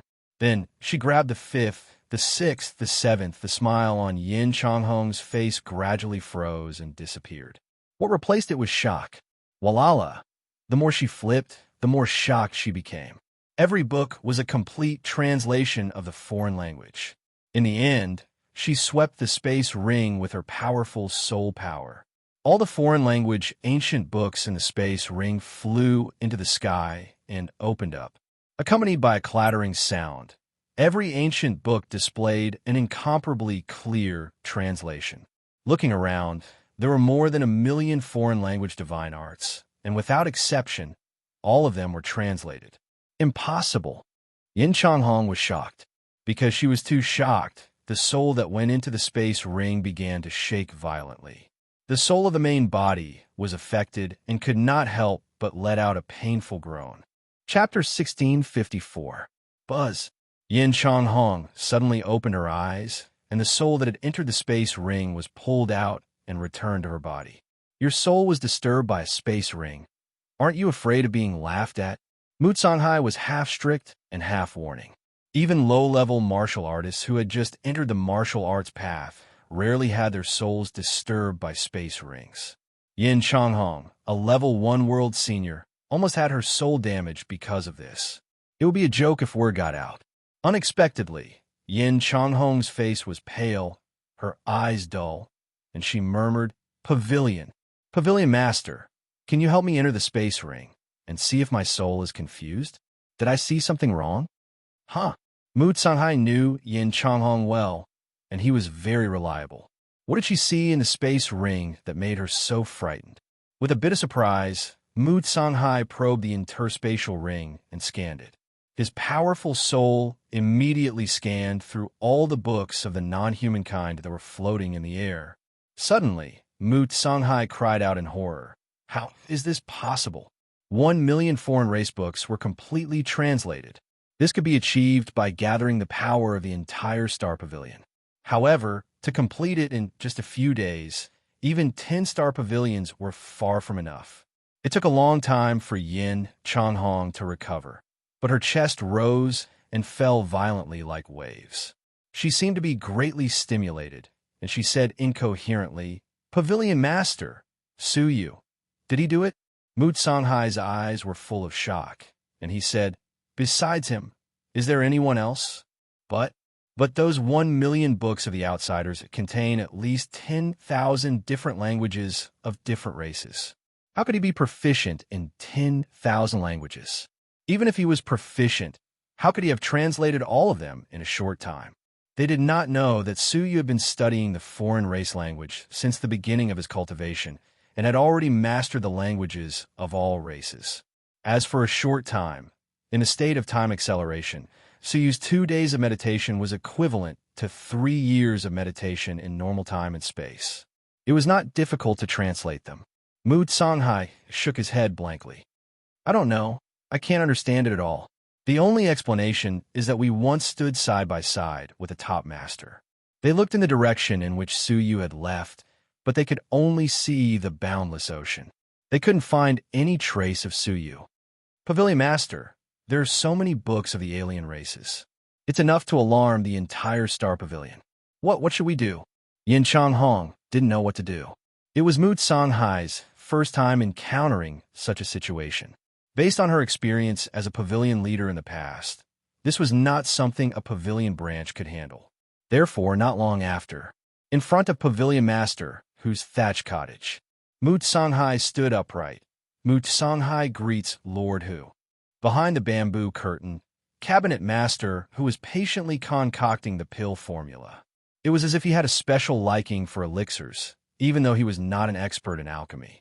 Pavilion Master Mu, please go back. I can't do anything about Shui Yu's matter. You've been a pavilion master before, so you should understand. Pavilion Master Hu said helplessly. He was very optimistic about Shui Yu, but it was a pity that Shui Yu had offended so many powerful pavilion masters and imperial guards as soon as he entered the headquarters. As a newly promoted pavilion master, he did not have the ability to help him. This is an invitation from the ancient dream altar. The greedy wolf star has sent it back. Do as you see fit. Pavilion Master Hu pushed the letter out. Mu Songhai did not look at the letter at all. Instead, he said, I want to talk about another matter. Oh, Pavilion Master Hu stopped concocting the elixir. Tell me, what's the matter? Pavilion Master, please have a look. Mu Songhai handed over the space ring. Pavilion Master Hu took it and scanned it with his soul. His expression suddenly changed. Where did you get this? He had never seen such a large number of translations of the alien race's divine skills. Shui Yu translated it. He alone, Pavilion Master Hu suddenly stood up, feeling incredulous. Yes, Mu Songhai said. Pavilion Master Hu's expression changed again and again. After a while, he clenched the space ring and pulled open the bamboo curtain. He walked out of the cottage and said with a serious face, Let's go. Follow me to see the Heavenly Abyss Pavilion Master. This matter needs to be decided by the Pavilion Master, a demon who is likely to be proficient in the languages of the myriad races. Not to mention the Pavilion Master. Even the Chief Pavilion Master would be alarmed. In the absolute beginning realm, where many civilizations collided, no one could give a clear statement about what it meant to be proficient in the languages of the various races. But, based on the current situation, the various races of the absolute beginning realm attached great importance to the excavation of the alien languages. Even the absolute beginning realm had given birth to a brand new profession called the Sage of Literature. As the name suggested, it was to become a sage through literature and be revered by the various races of the absolute beginning realm. If Suyu was truly proficient in the languages of the various races, he would be the holy king among the sage of literature. His value far exceeded the weight of a pavilion master. How could they dare to conceal such a demon-level talent? Half a day later, they met the pavilion masters. But there was not just one pavilion master, but three. Although the Star Pavilion had suffered great losses 30,000 years ago, they did not shut themselves away like they used to do in the past. But they also did not show themselves for hundreds of years. Now that all three pavilion masters had appeared, it was clear that something extremely sensational must have happened. Not only were Pavilion Master Hu and Mu Songhai here, but also the Imperial Guard, Ravenous Wolf Star, who had been summoned. There was an uncontrollable nervousness hidden in his expression. When he was summoned to the Heavenly Abyss Palace, he only thought that the Heavenly Abyss Pavilion Master had awakened and had important instructions. However, he found that all three Pavilion Masters had come out of isolation and were all waiting for him. He had a feeling that a great disaster was about to befall him. The indescribable pressure made Ravenous Wolf Star very cautious, no longer as arrogant and unreasonable as he had been at the previous banquet. Ravenous Wolf Star, did you change Shui Yu's eligibility to participate in the ancient dream altar without permission? The Heavenly Abyss Pavilion Master asked. His expression was very unpleasant. Ravenous Wolf Star's heart thumped. It was indeed because of this. When he saw Pavilion Master Hu and Mu Songhai, he had a hunch that it was related to Shui Yu. He was just not very sure. He did not believe that a mere deputy pavilion master would alarm all three pavilion masters to come out. But the truth was like a blow to his head. Yes, it was indeed me. The reason is... Ravenous Wolf Star quibbled. The Heavenly Abyss Pavilion Master interrupted him indifferently. We don't want to hear your explanation. Now, I'll give you a chance to atone for your mistake. Bring Shui Yu back immediately. Remember, he must be alive. At the same time, do not use forceful means. Ravenous Wolf Star was stunned. Bring Shui Yu back? What was wrong with him? The Heavenly Abyss Pavilion Master casually threw a jade pendant on the ground. It was Shui Yu's deputy pavilion master identity jade pendant. Thanks to you, he was forced to leave. The Heavenly Abyss pavilion master looked at Ravenous Wolf Star coldly. Ravenous Wolf Star felt a sense of relief. It was better to force him to leave. It was exactly what he wanted. But the question was, why did the pavilion masters want him to find Shui Yu? Was a mere deputy pavilion master so valuable? Unfortunately, the Heavenly Abyss pavilion master did not explain. He said, "You have 3 months to find deputy pavilion master Shui. If you can't find him, you don't have to come back to the Star Pavilion." What? Ravenous Wolf Star was shocked. They were going to expel him from the Star Pavilion for a mere deputy pavilion master? A trace of anger brewed in his heart. He cupped his hands and said, "Ravenous Wolf Star will do his best. But I'm also an Imperial Guard. I have to go to the sea area to find him. I need to report to the Chief Pavilion Master first." Unexpectedly, the Heavenly Abyss Pavilion Master looked at him with pity and said, "No need. This is the Chief Pavilion Master's intention. If you can't find Deputy Pavilion Master Shui, don't ever come back." Boom, boom, boom. It was as if countless thunderbolts were bombarding his mind. The Chief Pavilion Master's intention? He was the Chief Pavilion Master's loyal confidant for many years. How could he be driven away? The 3 Pavilion Masters stood up. The Heavenly Abyss Pavilion Master stared at him with displeasure. "Maybe you don't know how much damage you have brought to the Star Pavilion because of your abuse of power. The Chief Pavilion Master did not take your life immediately because of your years of service. If you don't want to be removed from the Star Pavilion, go now and find Deputy Pavilion Master Shui." Ravenous Wolf Star recovered from the shock. His heart was extremely confused, and his heart sank. Without thinking, he turned into a meteor and chased after the Star Pavilion Master. His heart was beating wildly, and he yelled anxiously, "I hope it's not too late." So you went to the northernmost land alone. It was half a year's journey from here. After a day of continuous travel, Su Yu's divine energy was depleted. He stopped at an uninhabited, deserted island to rest. "Big brother, where are we going?" Little Jingyu was eating a roasted rabbit leg gracefully. Even though she was only 10 years old, she already displayed the unique elegance of Xia Jingyu. Even when she was eating, she still behaved elegantly. "I'm looking for someone," Su Yu said. Little Jingyu tilted her head. "What a coincidence. I also feel that the direction you're going seems to be a relative of mine." Su Yu stared at Xia Jingyu, and his heart trembled slightly. The relative she mentioned should be from the same race as Xia Jingyu, the goddess clan. However, Su Yu could sense her because she had the 5 colors law mark. But what about Xia Jingyu? Without any cultivation, he was actually able to sense an endless distance from afar. He looked at little Jingyu again, and suddenly felt that she had an additional layer of mysterious brilliance that he could not see through. "Big brother, what are you looking at?" Little Jingyu shyly wiped the oil stains from the corners of her lips. Her pink face was flushed. She was just like the shy Xia Jingyu of the past, who was as shy as a lotus in the rain.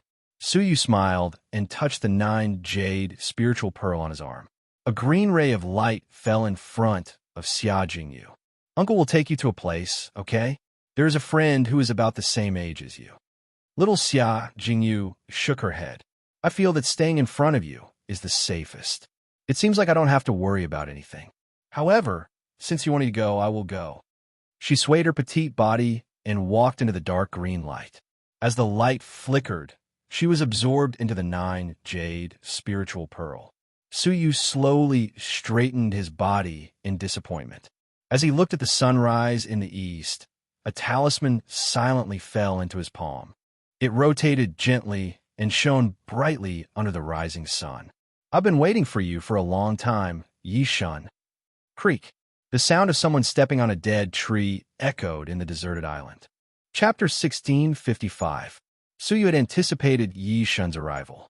To be precise, Su Yu had deliberately left the headquarters of the Star Pavilion alone to lure Yi Shun here. "As long as you think it's not bad," Su Yu said calmly. Yi Shun sneered coldly, but stood his ground and did not attack. He looked around, as if suspecting that Su Yu had set up some ambush. "Stop pretending. You have followed me all the way here.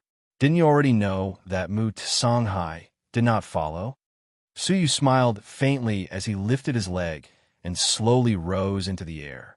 A small purplish-black snake the size of a thumb was slowly emerging from the ground, waiting for an opportunity to attack Suyu. Yi Shun was a cautious person, as could be seen from the banquet. He would not appear unless he was 100% confident. He had been so suspicious to attract Su Yu's attention so that he would let his guard down. He had secretly released the small, purplish-black snake to attack Su Yu. Seeing through his trick, Yi Shun's face turned cold. "Little bastard, I don't believe that you could defeat the Silver Overlord alone." Creak! Before he could attack, Su Yu flung out a talisman from his sleeve. It was the extremely powerful Fairy Execution Talisman. The talisman exploded immediately, spitting out a ball of yellow light. Within the ball of light, a giant axe was vaguely seen, slashing out with a whistling sound. Yi Shun was shocked.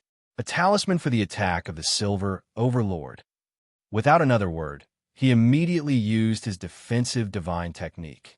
The sea water tumbled and the waves surged like thunder. Blood seeped from the corners of Yi Shun's mouth. His defensive divine technique had been shattered, and he was barely holding on.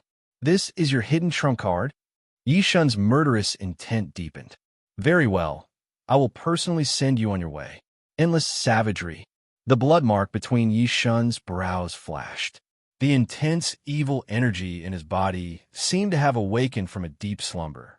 The evil energy almost materialized, encircling 1,000 feet around his body. Looking from afar, it was possible to see an ash wolf that was 1,000 feet tall materialize. Howl! With a wolf's howl, the majestic power of savagery engulfed the entire area. The sea surged and the waves tumbled. The ferocious beasts hiding deep in the sea all fled in fear. In terms of deterrence, it was 10 times more powerful than when he had interrupted Su Yu's comprehension. Su Yu's eyes flickered slightly, and the mark of the oil lamp on his chest flickered slightly. A rule was born in Su Yu's hands. When the deafening roar came within 3 inches of Su Yu, under the influence of the rules, it passed through Su Yu's body as if it was hitting the air, leaving no harm behind. Limitless demon faction. Su Yu's eyes shone with a cold light, and the beauty under the moonlight fell into his hands. The elegant sword was covered in layers of turbulent demonic energy, which was as black as ink. From afar, it looked like a black crescent moon. As Su Yu waved his hand in the air, a tearing sound could be heard. The beauty under the moon left behind a pitch-black remnant mark in the sky. The remnant mark quickly split open like a crack. From within the crack came the cries of the demonic creatures, causing one's hair to stand on end. It was as if that sword had opened the door to the demonic realm. There was also an extremely dangerous sharpness that crossed worlds and descended from the crack. Yi Shun was still shocked by the fact that Su Yu was immune to his soul attack. Then, he was shocked by the strange sword. What kind of swordsmanship is that? Wild God roared as he sensed the danger. What answered him was a pitch-black sword light that shot out from the crack. Poochie! Wild God's head was penetrated by the pitch-black sword light. His head exploded on the spot. However, at that critical moment, Wild God's soul left his body. The evil energy surrounding his body revolved around his soul, and he reconstructed his body as he breathed. It turned out that his original body was also formed by the evil energy and could be abandoned at will. He panted heavily, his face filled with lingering fear. Fortunately, he had abandoned his body many years ago and replaced it with the evil energy. Otherwise, he would have failed miserably today. Fortunately, the power of that sword is limited and could not destroy my evil energy. Otherwise, Wild God's murderous intent intensified. I think you have no more tricks up your sleeves, right? If that's the case, rest in peace. Wild God, who had transformed into a wolf, suddenly opened his eyes wide. An impact that could disturb one's mind swept across Su Yu. In an instant, Su Yu felt an intense, evil energy boiling in his chest, disturbing his mind. If he allowed the evil energy to erupt, his mind would be completely destroyed, and he would become a pure, violent creature. Su did not say a word. His fingers touched the 9 jade spiritual pearl, and the world annihilation plate appeared. Wild God laughed coldly. I have seen the power of this item. A bronze overlord might be afraid of it, but a silver overlord, hee, clang. In the end, Suyu did not use the world annihilation plate. Instead, he activated the cavern function of the world annihilation plate. He weaved a seal with one hand, and a dark red blood sword fell from it. As soon as the blood sword appeared, the entire sea area was illuminated in a blood-red light. At first glance, it was extremely demonic, giving off an ominous feeling. It was like the Azura Blood Sea. The Azura sword. After being suppressed for a long time, the artifact spirit had finally fallen silent. Suyu could barely use a fraction of the sword's power. As the 9th-ranked Emperor-based Saint artifact in the god realm of the Nine Dragons Valley, even a fraction of its power was unimaginable. Holding the sword, Suyu's eyes shone brightly again. Once again, he performed the limitless demonic path. This time, the crack was 10 times wider. The destructive demonic sword that descended from the world was also 10 times more powerful. Oh no! Wild God's scalp went numb.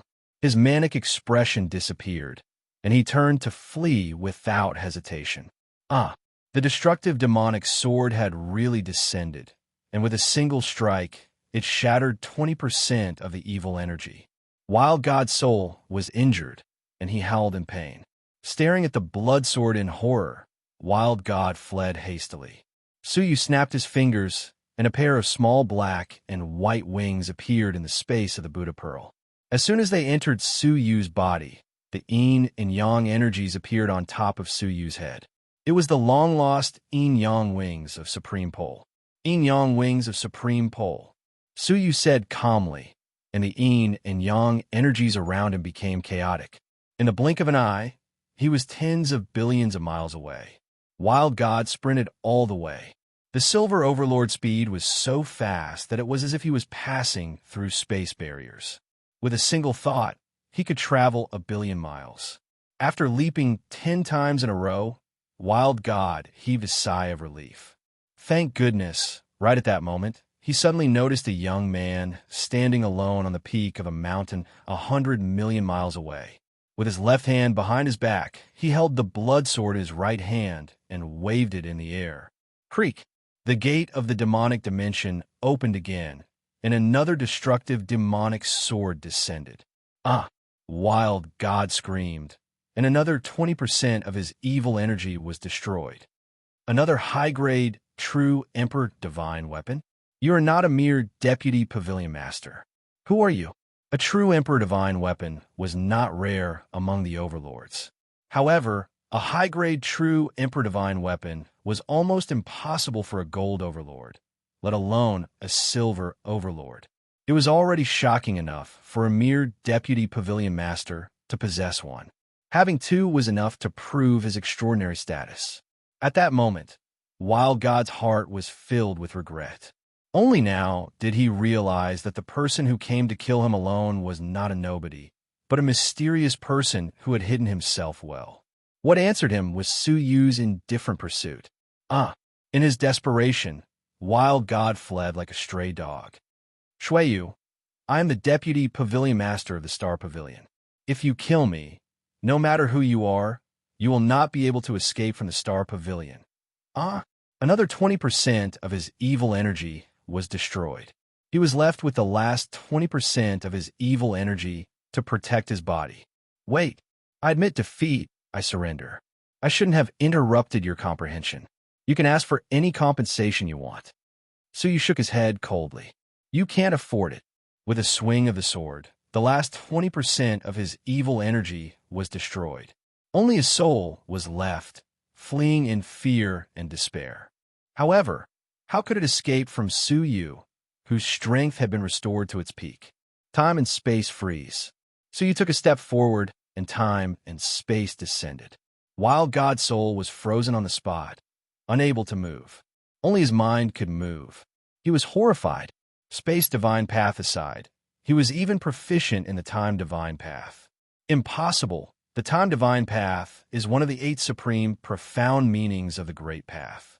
It is the most impossible for anyone to master it. How could anyone cultivate it successfully? Wild God murmured in disbelief. You won't know, Suyu's voice echoed in his mind. Then, his soul was oppressed by the time and space. Amid the violent tremors, he passed out on the spot. Suyu's eyes flickered. He took Wild God's soul and quickly left the scene. Several hours later, the ravenous wolf star arrived at lightning speed. He grabbed at the air, and a handful of remnant evil energy gathered in his palm. Wild God is dead. The ravenous wolf star was shocked. Shueyu has the ability to kill the ravenous wolf star? He did not think that Suyu could set up an ambush from hundreds of millions of miles away, given Wild God's cautiousness. He felt a chill in his heart. If such a person was nurtured by the Star Pavilion, would there be a place for the ravenous wolf star? He finally understood why the 3 pavilion masters had shown up. Even the chief pavilion master had asked the ravenous wolf star to find Shueyu. After pondering for a long time, he gritted his teeth. Forget it. I might as well not return to the Star Pavilion. I should consider the recruitment of that lord. After some analysis, the ravenous wolf star had given up on finding Suyu and intended to join another force. Thousands of years of hard work, all for naught overnight. Shueyu, oh, Shueyu, you caused me so much trouble. Since the ravenous wolf star had decided to betray the Star Pavilion, Suyu's life and death were no longer important. Use your dead body to claim credit from that lord. You can at least recoup some of your losses. Anger rose from the bottom of his heart. He wanted to borrow Suyu's head to claim credit from his new master. With a gaze like lightning, the ravenous wolf star glanced in the direction where Suyu had escaped. With a cold snort, he teleported away. On an uninhabited island, Suyu rested for a while to recover the divine energy he had lost in the previous battle. It seemed like he had won a great victory, but only he knew that his current cultivation was too low. He had forcefully used many divine techniques and divine weapons, which had consumed a great deal of his energy. He could barely hold on. Fortunately, Yishun had no other backup plans. Otherwise, it was hard to say who would have been the one to fall today. Phew, now that I have unleashed my full strength, I can barely deal with a silver overlord. Through the battle just now, Suyu secretly analyzed. However, Suyu did not think that he had the ability to compete with a silver overlord. Among the sub-pavilions under Pavilion Master whose jurisdiction, Yishin's strength was only considered average. Among the many silver overlords, he was even less powerful. At least compared to Zhao Fu, he was much weaker. I can't expose many of my divine techniques and divine weapons. It would be fine if I were to fight alone, but if I were to fight in public, I'm afraid I would be held back, and my strength would be greatly reduced. So he was not arrogant. He was very clear about his own shortcomings. I still need to continue to improve my strength, Suyu said to himself. After thinking for a while, he took out Yishun's storage device. It was a walnut-shaped object. This was the first time Suyu had obtained the storage device of such a high-level enemy. He wondered what kind of amazing items he had in his collection. He was about to examine it when his eyebrows twitched without warning. A feeling of the ups and downs of fate surged in his heart. Suyu's expression turned solemn. He immediately put away the storage device and looked around with narrowed eyes. That was a sign of impending danger. Chapter 1656. Who is it? Suyu pondered. Wild God's sneak attack did not trigger any ripples from the line of fate. It was enough to prove that the newcomer was 1,000 times more dangerous than Wild God. There is only one person who bore a great grudge against Suyu and was extremely powerful. Greedy Wolf Star. If it was him, Suyu's heart shuddered. He looked around. Everywhere he looked, he could feel the fluctuations of destiny varying in intensity. Behind him, in the direction of the Star Pavilion, the fluctuation of fate was the most obvious. The northernmost direction was where the fluctuations of fate were the weakest. With the yin and yang energies flickering around him, Suyu disappeared in the direction of the extreme north. Almost at the same time, the ravenous wolf star noticed Suyu's unusual movements, and it laughed sinisterly. You are quite alert, aren't you? But can we escape? North-gazing greedy wolf. He let out a low roar, and a beam of starlight shot out from between his eyebrows into the depths of the sky. Su Yu, who was in the midst of teleportation, suddenly raised his head and looked towards the northern end. It was clearly early in the morning, and the bright light was shining brightly. At the extreme end of the northernmost region, a strangely damaged star had unexpectedly appeared. The ravenous wolf star? Su Yu suddenly felt a sense of danger. That should have been the location of a Sirius star, but no matter how strong the starlight was, it couldn't be stronger than the light of the sun. As expected, the star grew stronger and stronger. Rumbling sounds that could shatter the heavens rushed over from the north. What followed was a meteor that was getting clearer and clearer. Pung! In just a few moments, the meteor crashed down with the force of shattering continents. Coincidentally, the place where it landed was exactly where Su Yu was. The powerful pressure made the divine blood in Su Yu's body boil, and the mark of the oil lamp on his chest flickered. Streams of blood gushed out from Su Yu's eyes, mouth, nose, and ears. Drops of divine blood oozed out of Su Yu's pores, causing Su Yu to lose momentum. A strong sense of danger surged in his heart. If he was really hit by the meteor, he would definitely die. Was this the strength of a pavilion leader? From billions of miles away, he could behead someone with a single thought. Su Yu tried to move his legs. However, under the powerful pressure, it was as if his legs were being grabbed by something, making it extremely difficult for him to move. Open! At the critical moment, Su Yu took out the divine nine-dragon cauldron and smashed it toward the meteorite. Crackle! An earth-shattering roar that shook the sea of constellations reverberated through the air. Within the divine nine-dragon cauldron, the blood of ancient god Nine-Dragon flew out and splashed onto the meteor. The mighty power contained in the god's blood tore the meteor into pieces. However, when the meteorite collided with the divine nine-dragon cauldron, the deafening rumble caused Su Yu's body to be covered in cracks. Pillar after pillar of blood sprayed out, dyeing him a bloody man in an instant. Shortly after, a powerful shock wave swept Su Yu into the sea. Su Yu held onto the divine nine-dragon cauldron tightly as he sank all the way to the bottom of the sea. The violent impact caused Su Yu's body to be severely injured. What was serious was that he couldn't use the Tai Chi Yin-Yang wings again.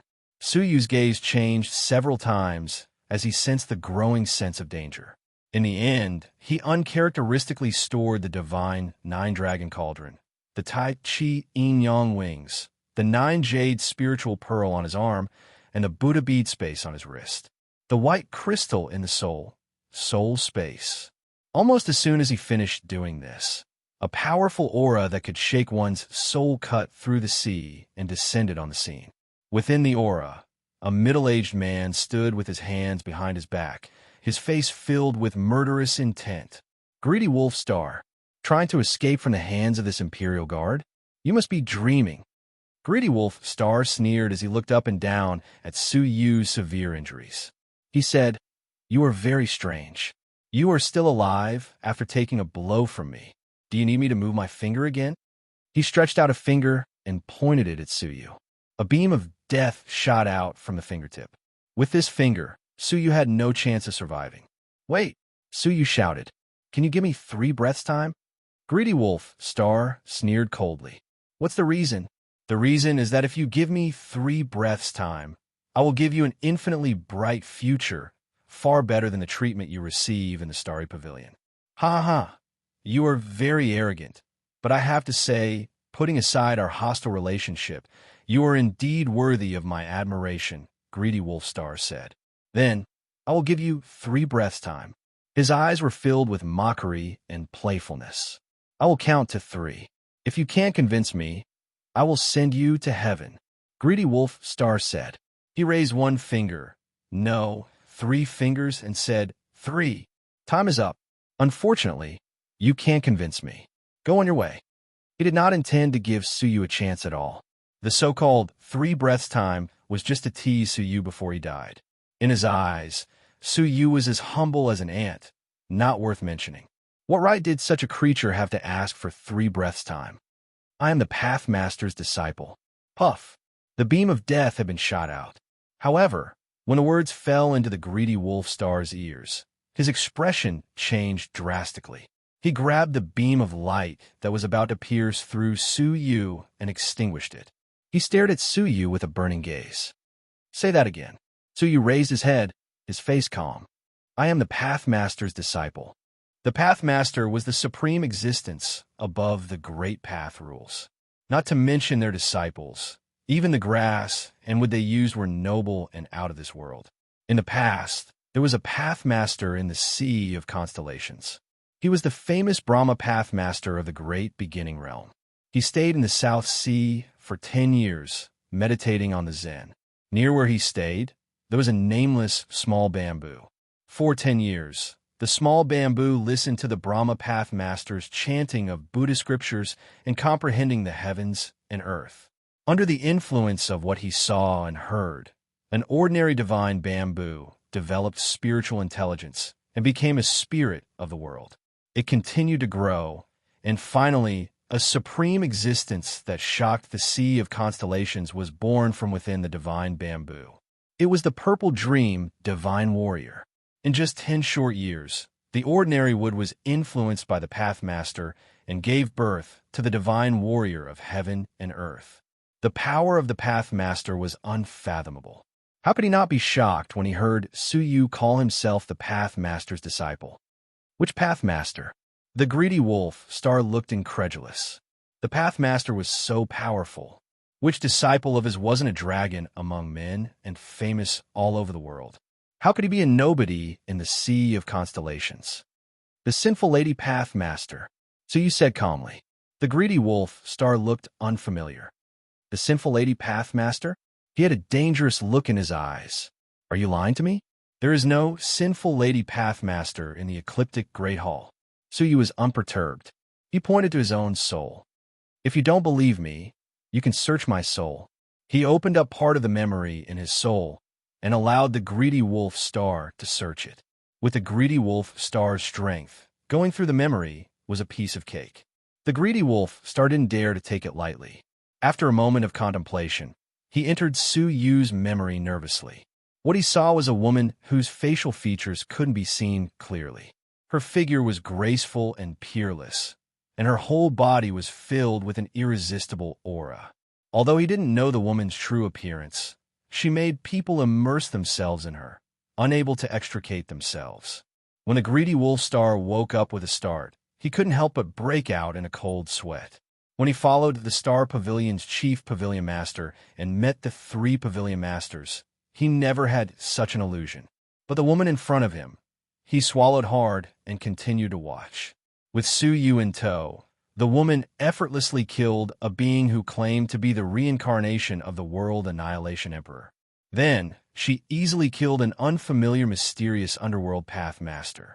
Finally, she effortlessly destroyed the Pathmaster's divine kingdom of a red-clothed woman. The scene of destruction with a wave of her hand and foot deeply shook the greedy wolf star. He hadn't seen the Pathmaster in action, but he had no doubt that the woman was a terrifying Pathmaster. How is it? Su Yu closed the memory. His current soul attainments had already reached the point where he could seal part of his soul at will. He only showed the greedy wolf star a part of the memory that he wanted to show. The greedy wolf star recovered from the shock and stared at Su Yu, his eyes flickering for a long time. Is your relationship really that of a master and a disciple? I don't think so, the greedy wolf star said. In the memory, although the 2 of them were always together, they didn't have the etiquette and manners that a master and a disciple should have. Su Yu smiled calmly. My master took me to settle the score with the Pathmasters and emperors who hunted me down in the past. Naturally, she didn't treat me well. The greedy wolf star was still suspicious. He looked at Su Yu again and said, Wait, why are the names, bodies, and appearances in your memory different from what they are now? Su Yu already had an excuse. That's because my master asked me to train from the beginning. Really? The greedy wolf star was skeptical. Even if Su Yu wasn't that scary woman's disciple, there should be some kind of intimate relationship between them. Otherwise, it was hard to imagine that a high and mighty Pathmaster would bring a lowly, ordinary person along with him. The greedy wolf star's eyes flickered again and again as he squinted.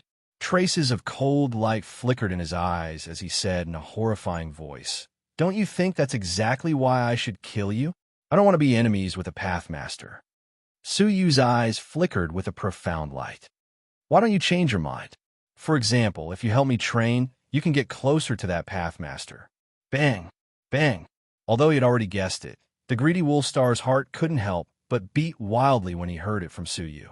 His mouth was a little dry, but he pretended to be calm and snorted coldly. "You want to deceive me? Based on our relationship, if you really meet that pathmaster's master, you only need to mention what I've done to you in front of her, and she can consign me to eternal damnation. Do you think I'm so easy to deceive?" Su Yu's eyes flickered as he asked, "Dare I ask, is there any irreconcilable hatred between you and me?" The greedy wolf star could barely contain his excitement. He asked tentatively, "Are you saying that you don't mind if I remove your right to participate in the ancient dream altar? Do you think a mere ancient dream altar is attractive to a disciple of the Pathmaster like me?"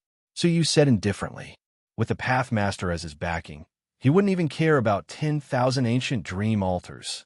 The greedy wolf star was completely moved. He retracted his imposing manner and cupped his fists at Su Yu, his face full of joy. "Lord Shui, thank you for not despising me. In the future, when you see the evil woman, you must put in a good word for me. You and I don't know each other without a fight, so there's no need to call me Lord. How about we call each other brothers? Besides, my real name is Su Yu. Since you already know, you can call me Brother Su." Su Yu was exceptionally amiable and approachable. The greedy wolf star rubbed his hands. How can I do that? You are a disciple of the Pathmaster. How can I treat you as an equal? Why don't you just call me young master? I'm the greedy wolf star, and I'm willing to serve you." Su Yu rubbed his hands and accepted it helplessly. "All right, when I see my master's family in the future, I'll ask her to compensate you." "Thank you, young master." The greedy wolf star beamed. Su Yu was secretly amused. If he really met the evil woman, he wouldn't even have time to escape. How could he ask her to compensate him? Not only did he survive, he even got a free fighter. As one of the 9 great Imperial Guards of the Starry Pavilion's General Pavilion Master, his strength wasn't just a little bit stronger. He was very close to the level of an emperor. According to the classification of the Overlord levels, he should have reached the highest level of the Overlords, the Glazed Crystal Overlord. Chapter 1657. Ravenous Wolf. "Have you betrayed the Star Pavilion?" Su Yu asked. From his words just now, he had no intention of returning to the Star Pavilion. Ravenous Wolf Star said awkwardly, "If you are willing to return to the Star Pavilion, then there is no need to betray us. Tell me the details." Hearing that the Star Pavilion's 3 great pavilion masters and even the chief pavilion master were alarmed, Su Yu immediately gave up on the idea of returning to the Star Pavilion. The tallest tree in the forest will be destroyed by the wind. It was not a good thing to be in the limelight. Returning to the Star Pavilion now and exposing himself to the 3 great pavilion masters and the chief pavilion master was not a wise move. After thinking for a long time, Su Yu's eyes shone with nostalgia. "My strength has returned to its peak, and my identity should be restored. It is better not to return to the Star Pavilion. From now on, there is no more Shui Yu, only Su Yu," he said slowly. "It is a pity that my body cannot return to its former state. It is still troublesome." Su Yu secretly sighed. After all, it was not his own body, and his heart was full of regret. Ravenous Wolf Star rolled his eyes and said, "If you want to rebuild your former body, it is not difficult. There is a special hot spring in the northern snow sea. After bathing, your body can be integrated into the spring water. As long as your soul is not destroyed, you can rebuild a new body with a single thought. Even your breath can be changed." Su Yu was surprised. The great beginning realm even had such a thing? This method was comparable to possession, and it could save him from the side effects of possession. If that is the case, doesn't that mean those who are being hunted by the paper pavilion or those who are evil can use this hot spring to change their appearance? Ravenous Wolf Star nodded. In theory, yes. However, that hot spring is not for everyone to use. It requires the approval of the Snow Dragon King. Every year, no more than 10 people are eligible to use that hot spring. 10 people? Suyu frowned slightly. How can I get the approval of the Snow Dragon King? It is not difficult, but it is not easy either. Ravenous Wolf Star said, the Snow Dragon King celebrates her birthday every year. It would be easy to bring her a gift to make her happy. A gift? Suyu pondered. As a dignified divine warrior of heaven and earth, how vast must his knowledge and experience be? It was indeed not an easy task to move her and make her happy. However, Suyu had the language of the different races, so it was not impossible for him to create an amazing gift. Let's go, the Northern Snow Sea. 5 days later, a divine figure carrying a huge yellow sword on his back walked over. He looked around and fixed his gaze on the area where Suyu had crashed into the seabed. A hoarse and persistent voice came out of his mouth. Found you. You killed my son and destroyed my Jian Xian. There was a small sword that looked like a stone sword spinning in his palm. The small sword was like a compass, as it spun unceasingly. Every time it stopped, it would accurately lock onto Suyu's position. His eyes were filled with hatred as he stared at the extreme north and said hoarsely, "Humph, you can't escape." Almost as soon as he finished speaking, several powerful auras from the Star Pagoda suddenly descended and surrounded him. Jian Ruxiong took a closer look and could not help but be shocked. Mu Songhai, why are you here? The Ravenous Wolf Star went looking for Suyu, but he never returned. The Star Pavilion sent Mu Songhai, leading the silver overlord powerhouses of the pavilion, to investigate. In the end, they discovered that Wild God had died tragically and that Shuiyu had left behind serious injuries. After this matter was reported, it attracted a lot of attention. Some people suspected that it was a third party who was trying to reap the benefits, which was why such a strange situation had occurred. Therefore, they ordered a group of people to stay in the dark and wait for the heir. In the end, the higher-ups were right. Mu Songhai's face was full of murderous intent as he shouted, Jian Ruxiong, how dare you chase me to the headquarters of the Starry Cabinet to kill Suyu? Tell me, how is he now? Jian Ruxiong was dumbfounded. What are you talking about? I have just arrived here. How can I do anything to Suyu? Besides, I am not here to kill Suyu. I am just passing by. Seeing that Jian Ruxiong's expression was evasive, Mu Songhai laughed angrily. Passing by? Do you believe it yourself? Guards, take him down and bring him back to the Star Pavilion for interrogation. Jian Ruxiong was shocked and said hurriedly, Wait, I am innocent. What answered him was a rainstorm of divine techniques. Amidst the wild bombardment, Jian Ruxiong's miserable screams reverberated. After a few rounds of fighting, Jian Ruxiong was trampled under the feet of several silver overlords. Jian Ruxiong, who had just vowed to avenge his son, was suddenly as miserable as a bear. With a sad face, he said, Pavilion Master Mu, I swear to God, I am really innocent. Mu Songhai did not listen to him at all and waved his hand. Take him away. After he is taken to prison, there is no need to ask any questions. Just have a taste of torture first. I have met this person before. He will not give up until he is dead. Jian Ruxiong shouted in grief and indignation. I am innocent. Take him away. Jian Ruxiong's miserable cries reverberated in the sky, and then there was no trace of them. The Northern Snow Sea was located in the extremely cold area. The sea was frozen into a thick layer of ice. There were no living creatures, not even ships.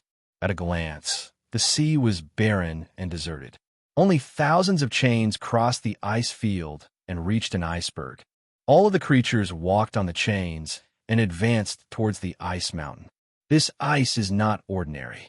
A young man stood in front of the chains with his hands clasped behind his back.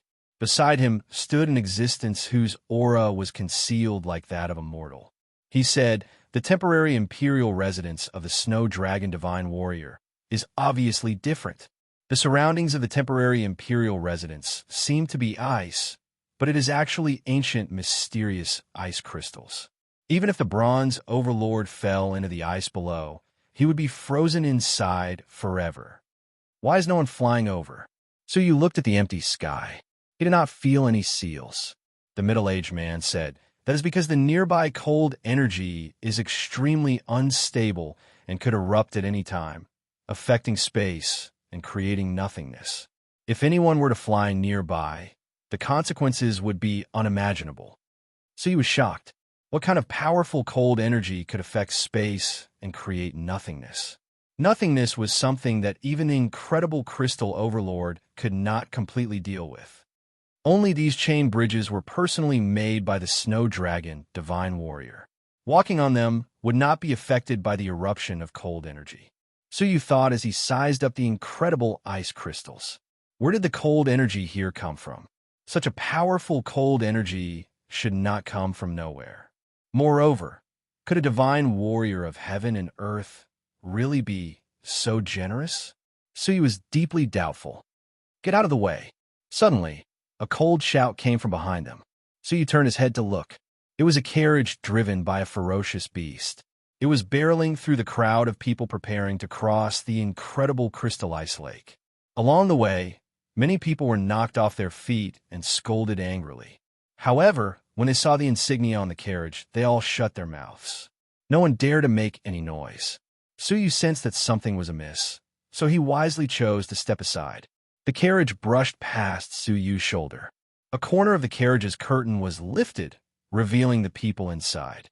They were a group of young men and women with varying levels of cultivation. Overall, they were considered outstanding. Especially in some small places, their talents would be among the best. Suyu was puzzled. Those young men and women did not look like the owners of the carriage. "That carriage seems to have a powerful background," Suyu said. Unexpectedly, the ravenous wolf star snorted disdainfully. "It's no big deal. It's just a bunch of clowns. They're just trying to swindle people. They only prey on the geniuses of small places." Suyu did not mind at all. "Young master, I have 2 or 3 old friends in the city. One of them has a high status there. Why don't we use her for the time being?" Suyu shook his head. "Based on your current relationship with the Starry Pavilion, it's better to keep a low profile. Let's just choose a remote inn." The ravenous wolf star's face was full of praise. He thought to himself, as expected of the sinful Lady Path Master's disciple. Under his guidance, they came to a remote inn. Upon entering the courtyard of the inn, Suyu was surprised to find the carriage that had been barreling through the crowd. There were several other carriages parked in the courtyard. This must be the meeting point for them. Suyu did not want to get into trouble for no reason. After thinking for a moment, he said, "Let's go somewhere else." Suddenly, the dark red jade pendant on Suyu's waist sensed something and trembled slightly. "This is—" Suyu looked around and fixed his gaze on the inn. The jade pendant had been given to him by an old friend. If there were no accidents, she should be on the Twin Star Island. Or, she might have been moved to the random Star Island by the Sword Pavilion branch. No matter where she was, she shouldn't be in the extreme north, which was 100 billion miles away. "Liu, how could she be here?" Suyu stared at the inn. The jade pendant sensed something from the inn. Suyu asked the ravenous wolf star, "Tell me in detail. What is going on with the owner of the carriage?" The ravenous wolf star was taken aback. He did not expect Suyu to be interested in such a thing. He said, "To put it simply, it is human trafficking. However, they only abduct young men and women from small places who are slightly talented, lack knowledge, and yearn for the outside world. People from small places are not necessarily stupid. How could they be fooled so easily?" "Huh." The ravenous wolf star laughed and shook his head. "What's so strange about that? There are many ways to deceive people. For example, in the name of recruiting disciples, they pretend to be decent. Some even assign tasks to their prey to convince them that they have caught the eye of some great force." Clatter. Suyu clearly remembered that Liu had broken into the cave of 10,000 dragons to snatch the stone dragon bone sword. She was carrying out some kind of task. Bai Hua Fairy and Lu Tianji, who were with her, also had so-called tasks. When he sensed carefully, he really sensed the vague auras of the other two. I guess these people who have been deceived are still in the dark. The ravenous wolf star mocked, not noticing Suyu's strange expression at all. He asked in a low voice, "What are the consequences of being deceived?" The ravenous wolf star became cautious and said hesitantly, "The consequences depend on the person. If it is a man, there is a high probability that he will be sent to the palace of the Snow Dragon King, and his whereabouts are unknown. But if it is a woman, especially a beautiful one, it is almost certain that she will be sent to the bottom of the mysterious ice crystal lake to mine the mysterious ice crystals. In general, the outcome is very bleak, and 9 out of 10 will die." Suyu's face became more and more gloomy. His last conversation with Liu echoed in his mind. Confinement not only restricts one's vision, but also one's ambition. The Twin Star Island is just a drop in the ocean. My ambition is to overlook the world and roam the 9 heavens. Even if my soul dies in a foreign land, I will not regret it. My qualifications may be mediocre, but the road is under my feet. If I keep walking, I will eventually see prosperity that I have never seen before. Shuiyu, can you understand me? Scenes flashed before his eyes. At that time, Liu was very much like him when he had just entered the martial path. Humble, weak, but strong as a moth, stubbornly looking for a future. However, her wish was mercilessly trampled on by reality. Stopping in his tracks, Suyu turned around and walked towards the inn with a heavy heart. Chapter 1658. The inside of the inn was another world.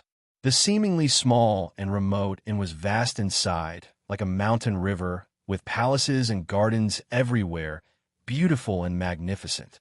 Ordinary remote inns would not be decorated like this. Suyu stood at the entrance of the inn, carefully sensing. There were only the breaths of Baihua Fairy and Lu Tianji, but no Li Yu. There was only Li Yu's jade pendant. Suddenly, Suyu's eyelids twitched. Baihua Fairy's breath suddenly disappeared from his senses. There were usually only 2 possibilities for this to happen. One was that she was suddenly killed and her breath was erased. The second was that she was thrown into another space and her breath was isolated.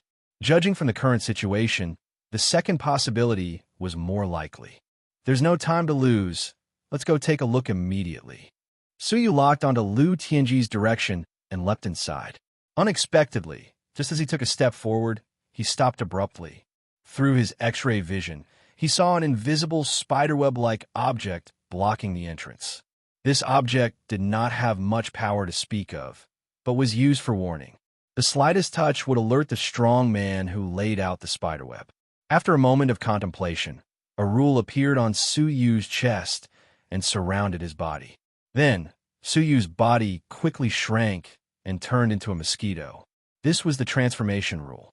Under the blessing of the rule, he could change his form at will, of course, only temporarily and not permanently. The ravenous wolf star's expression suddenly changed. He was the glazed crystal overlord, very close to the divine warriors of heaven and earth.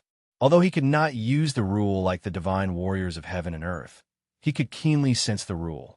Just now, he clearly sensed the fluctuation of the rule near Suyu's body. This discovery surprised him and made him even more certain of Suyu's identity.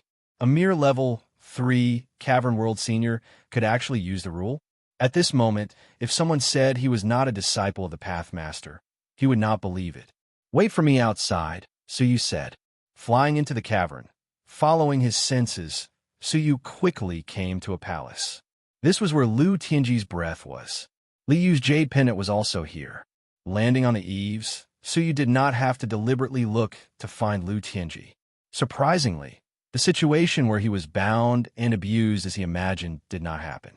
Instead, a group of scenes that were not suitable for children entered his eyes. In a hot spring filled with petals, Lu Tianji was bathing under the service of several beautiful girls. Even Suyu, who was watching from the sidelines, could not help but twitch the corners of his mouth. "Sister, don't touch there." Oh, Suyu couldn't bear to watch any longer, so he transformed back into his human form and coughed softly a few times. "Brother Lu, although women are beautiful, you should know when to stop." The sudden voice was a wet blanket. Lu Tianji was shocked. He looked up and saw Suyu stepping on the eaves and slowly descending. The faces of the 4 naked maidens, who were originally beaming with happiness, suddenly became stern. They glared at Suyu and shouted, "Who are you? Su Yu's expression was indifferent. It's none of your business. Step aside for now. Oomph. The four maids spat out pitch-black poisonous needles from their mouths. Their cultivations were only level 1 cavern world venerables. How could they get close to Su Yu? He clenched the 5 fingers of his right hand and caught all 4 needles.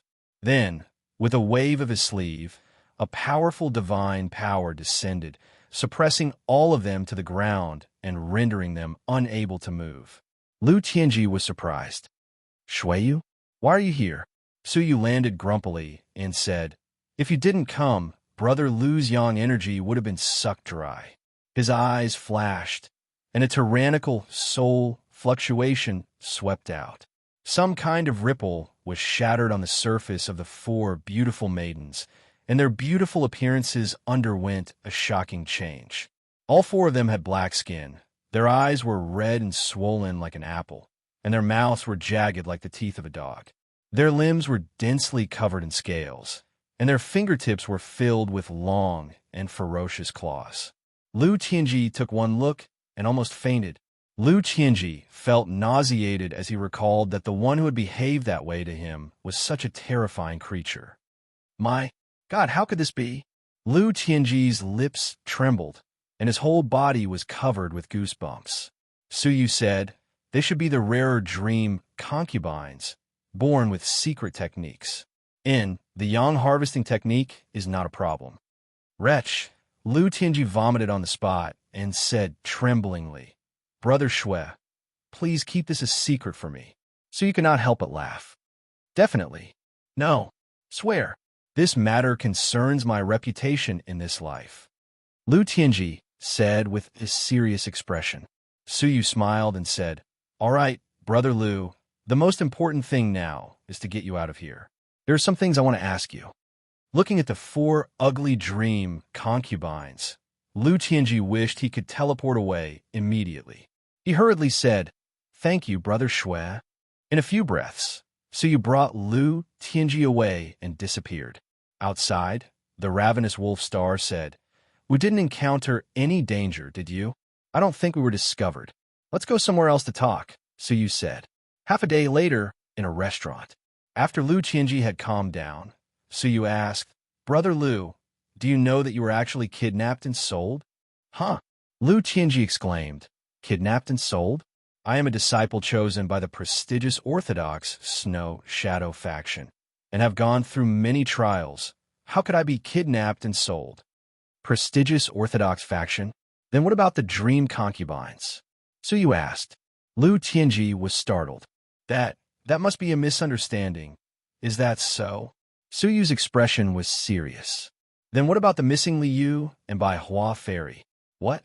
Lu Tianji slammed the table and stood up. The 2 of them are missing? Impossible. I entered the inn with them. How could they disappear?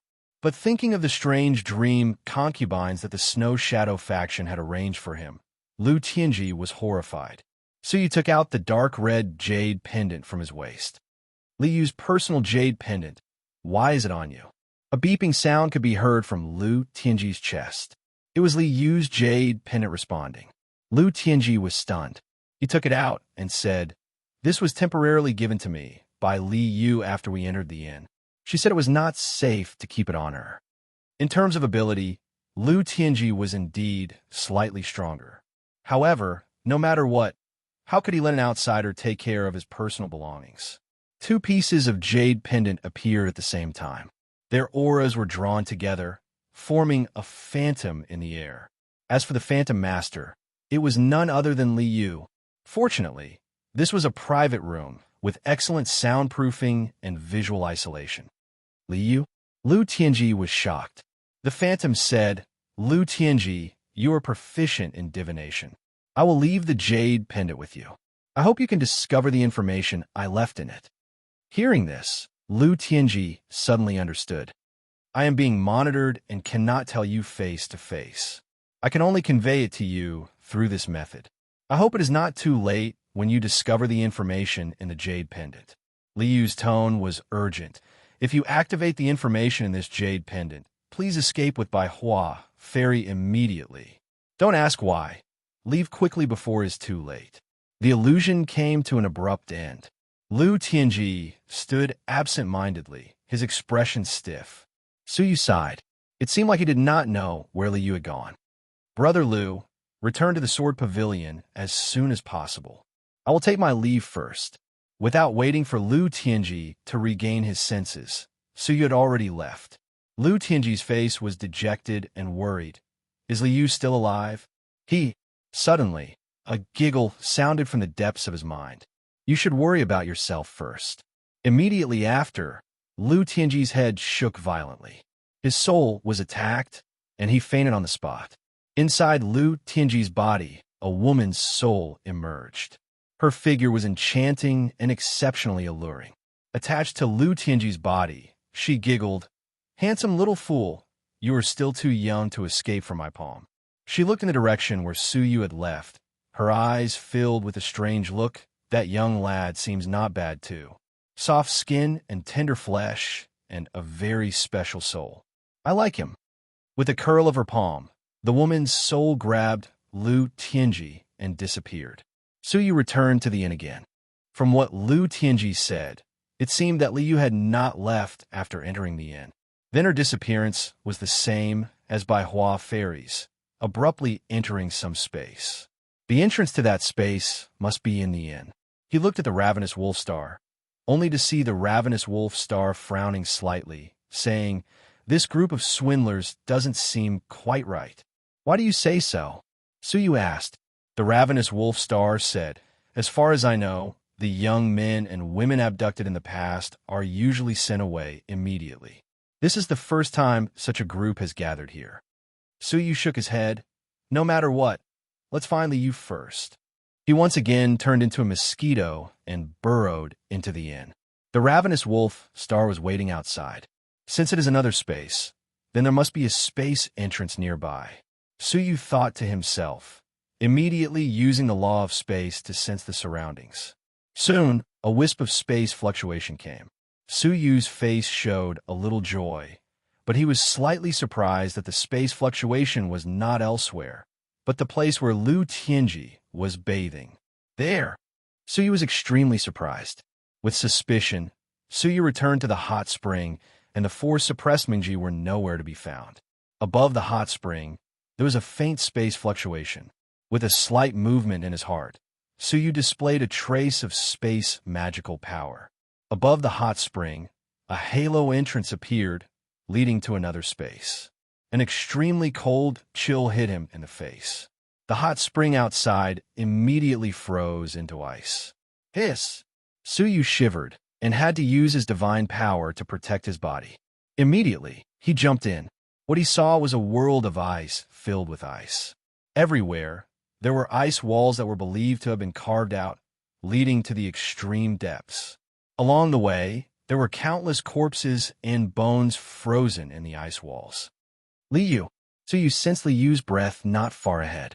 With a thought, he teleported over and found himself in front of a huge ice lake. All the cold air came from the ice lake. Thick pieces of ice floated on the ice lake, and countless women risked their lives to fish out the ice from the lake. Black ice? Suyu was surprised. Those lakes were all black ice. Thinking back to what the ravenous wolf star had said, all the abducted women were sent to fish for the black ice crystals. Crash! Suddenly, a woman jumped out from the bottom of the lake. Her whole body was covered in ice, and she was shivering from the cold. The protective divine power on the surface of her body had been eroded by the cold air. Liu? Suyu was delighted. He was about to step forward, but he found that Liu was holding an ice coffin in her hands. As soon as the coffin appeared, all the women present stopped mining and knelt before the ice coffin, trembling. In the blink of an eye, the surface of the lake, which had been very noisy, became quiet.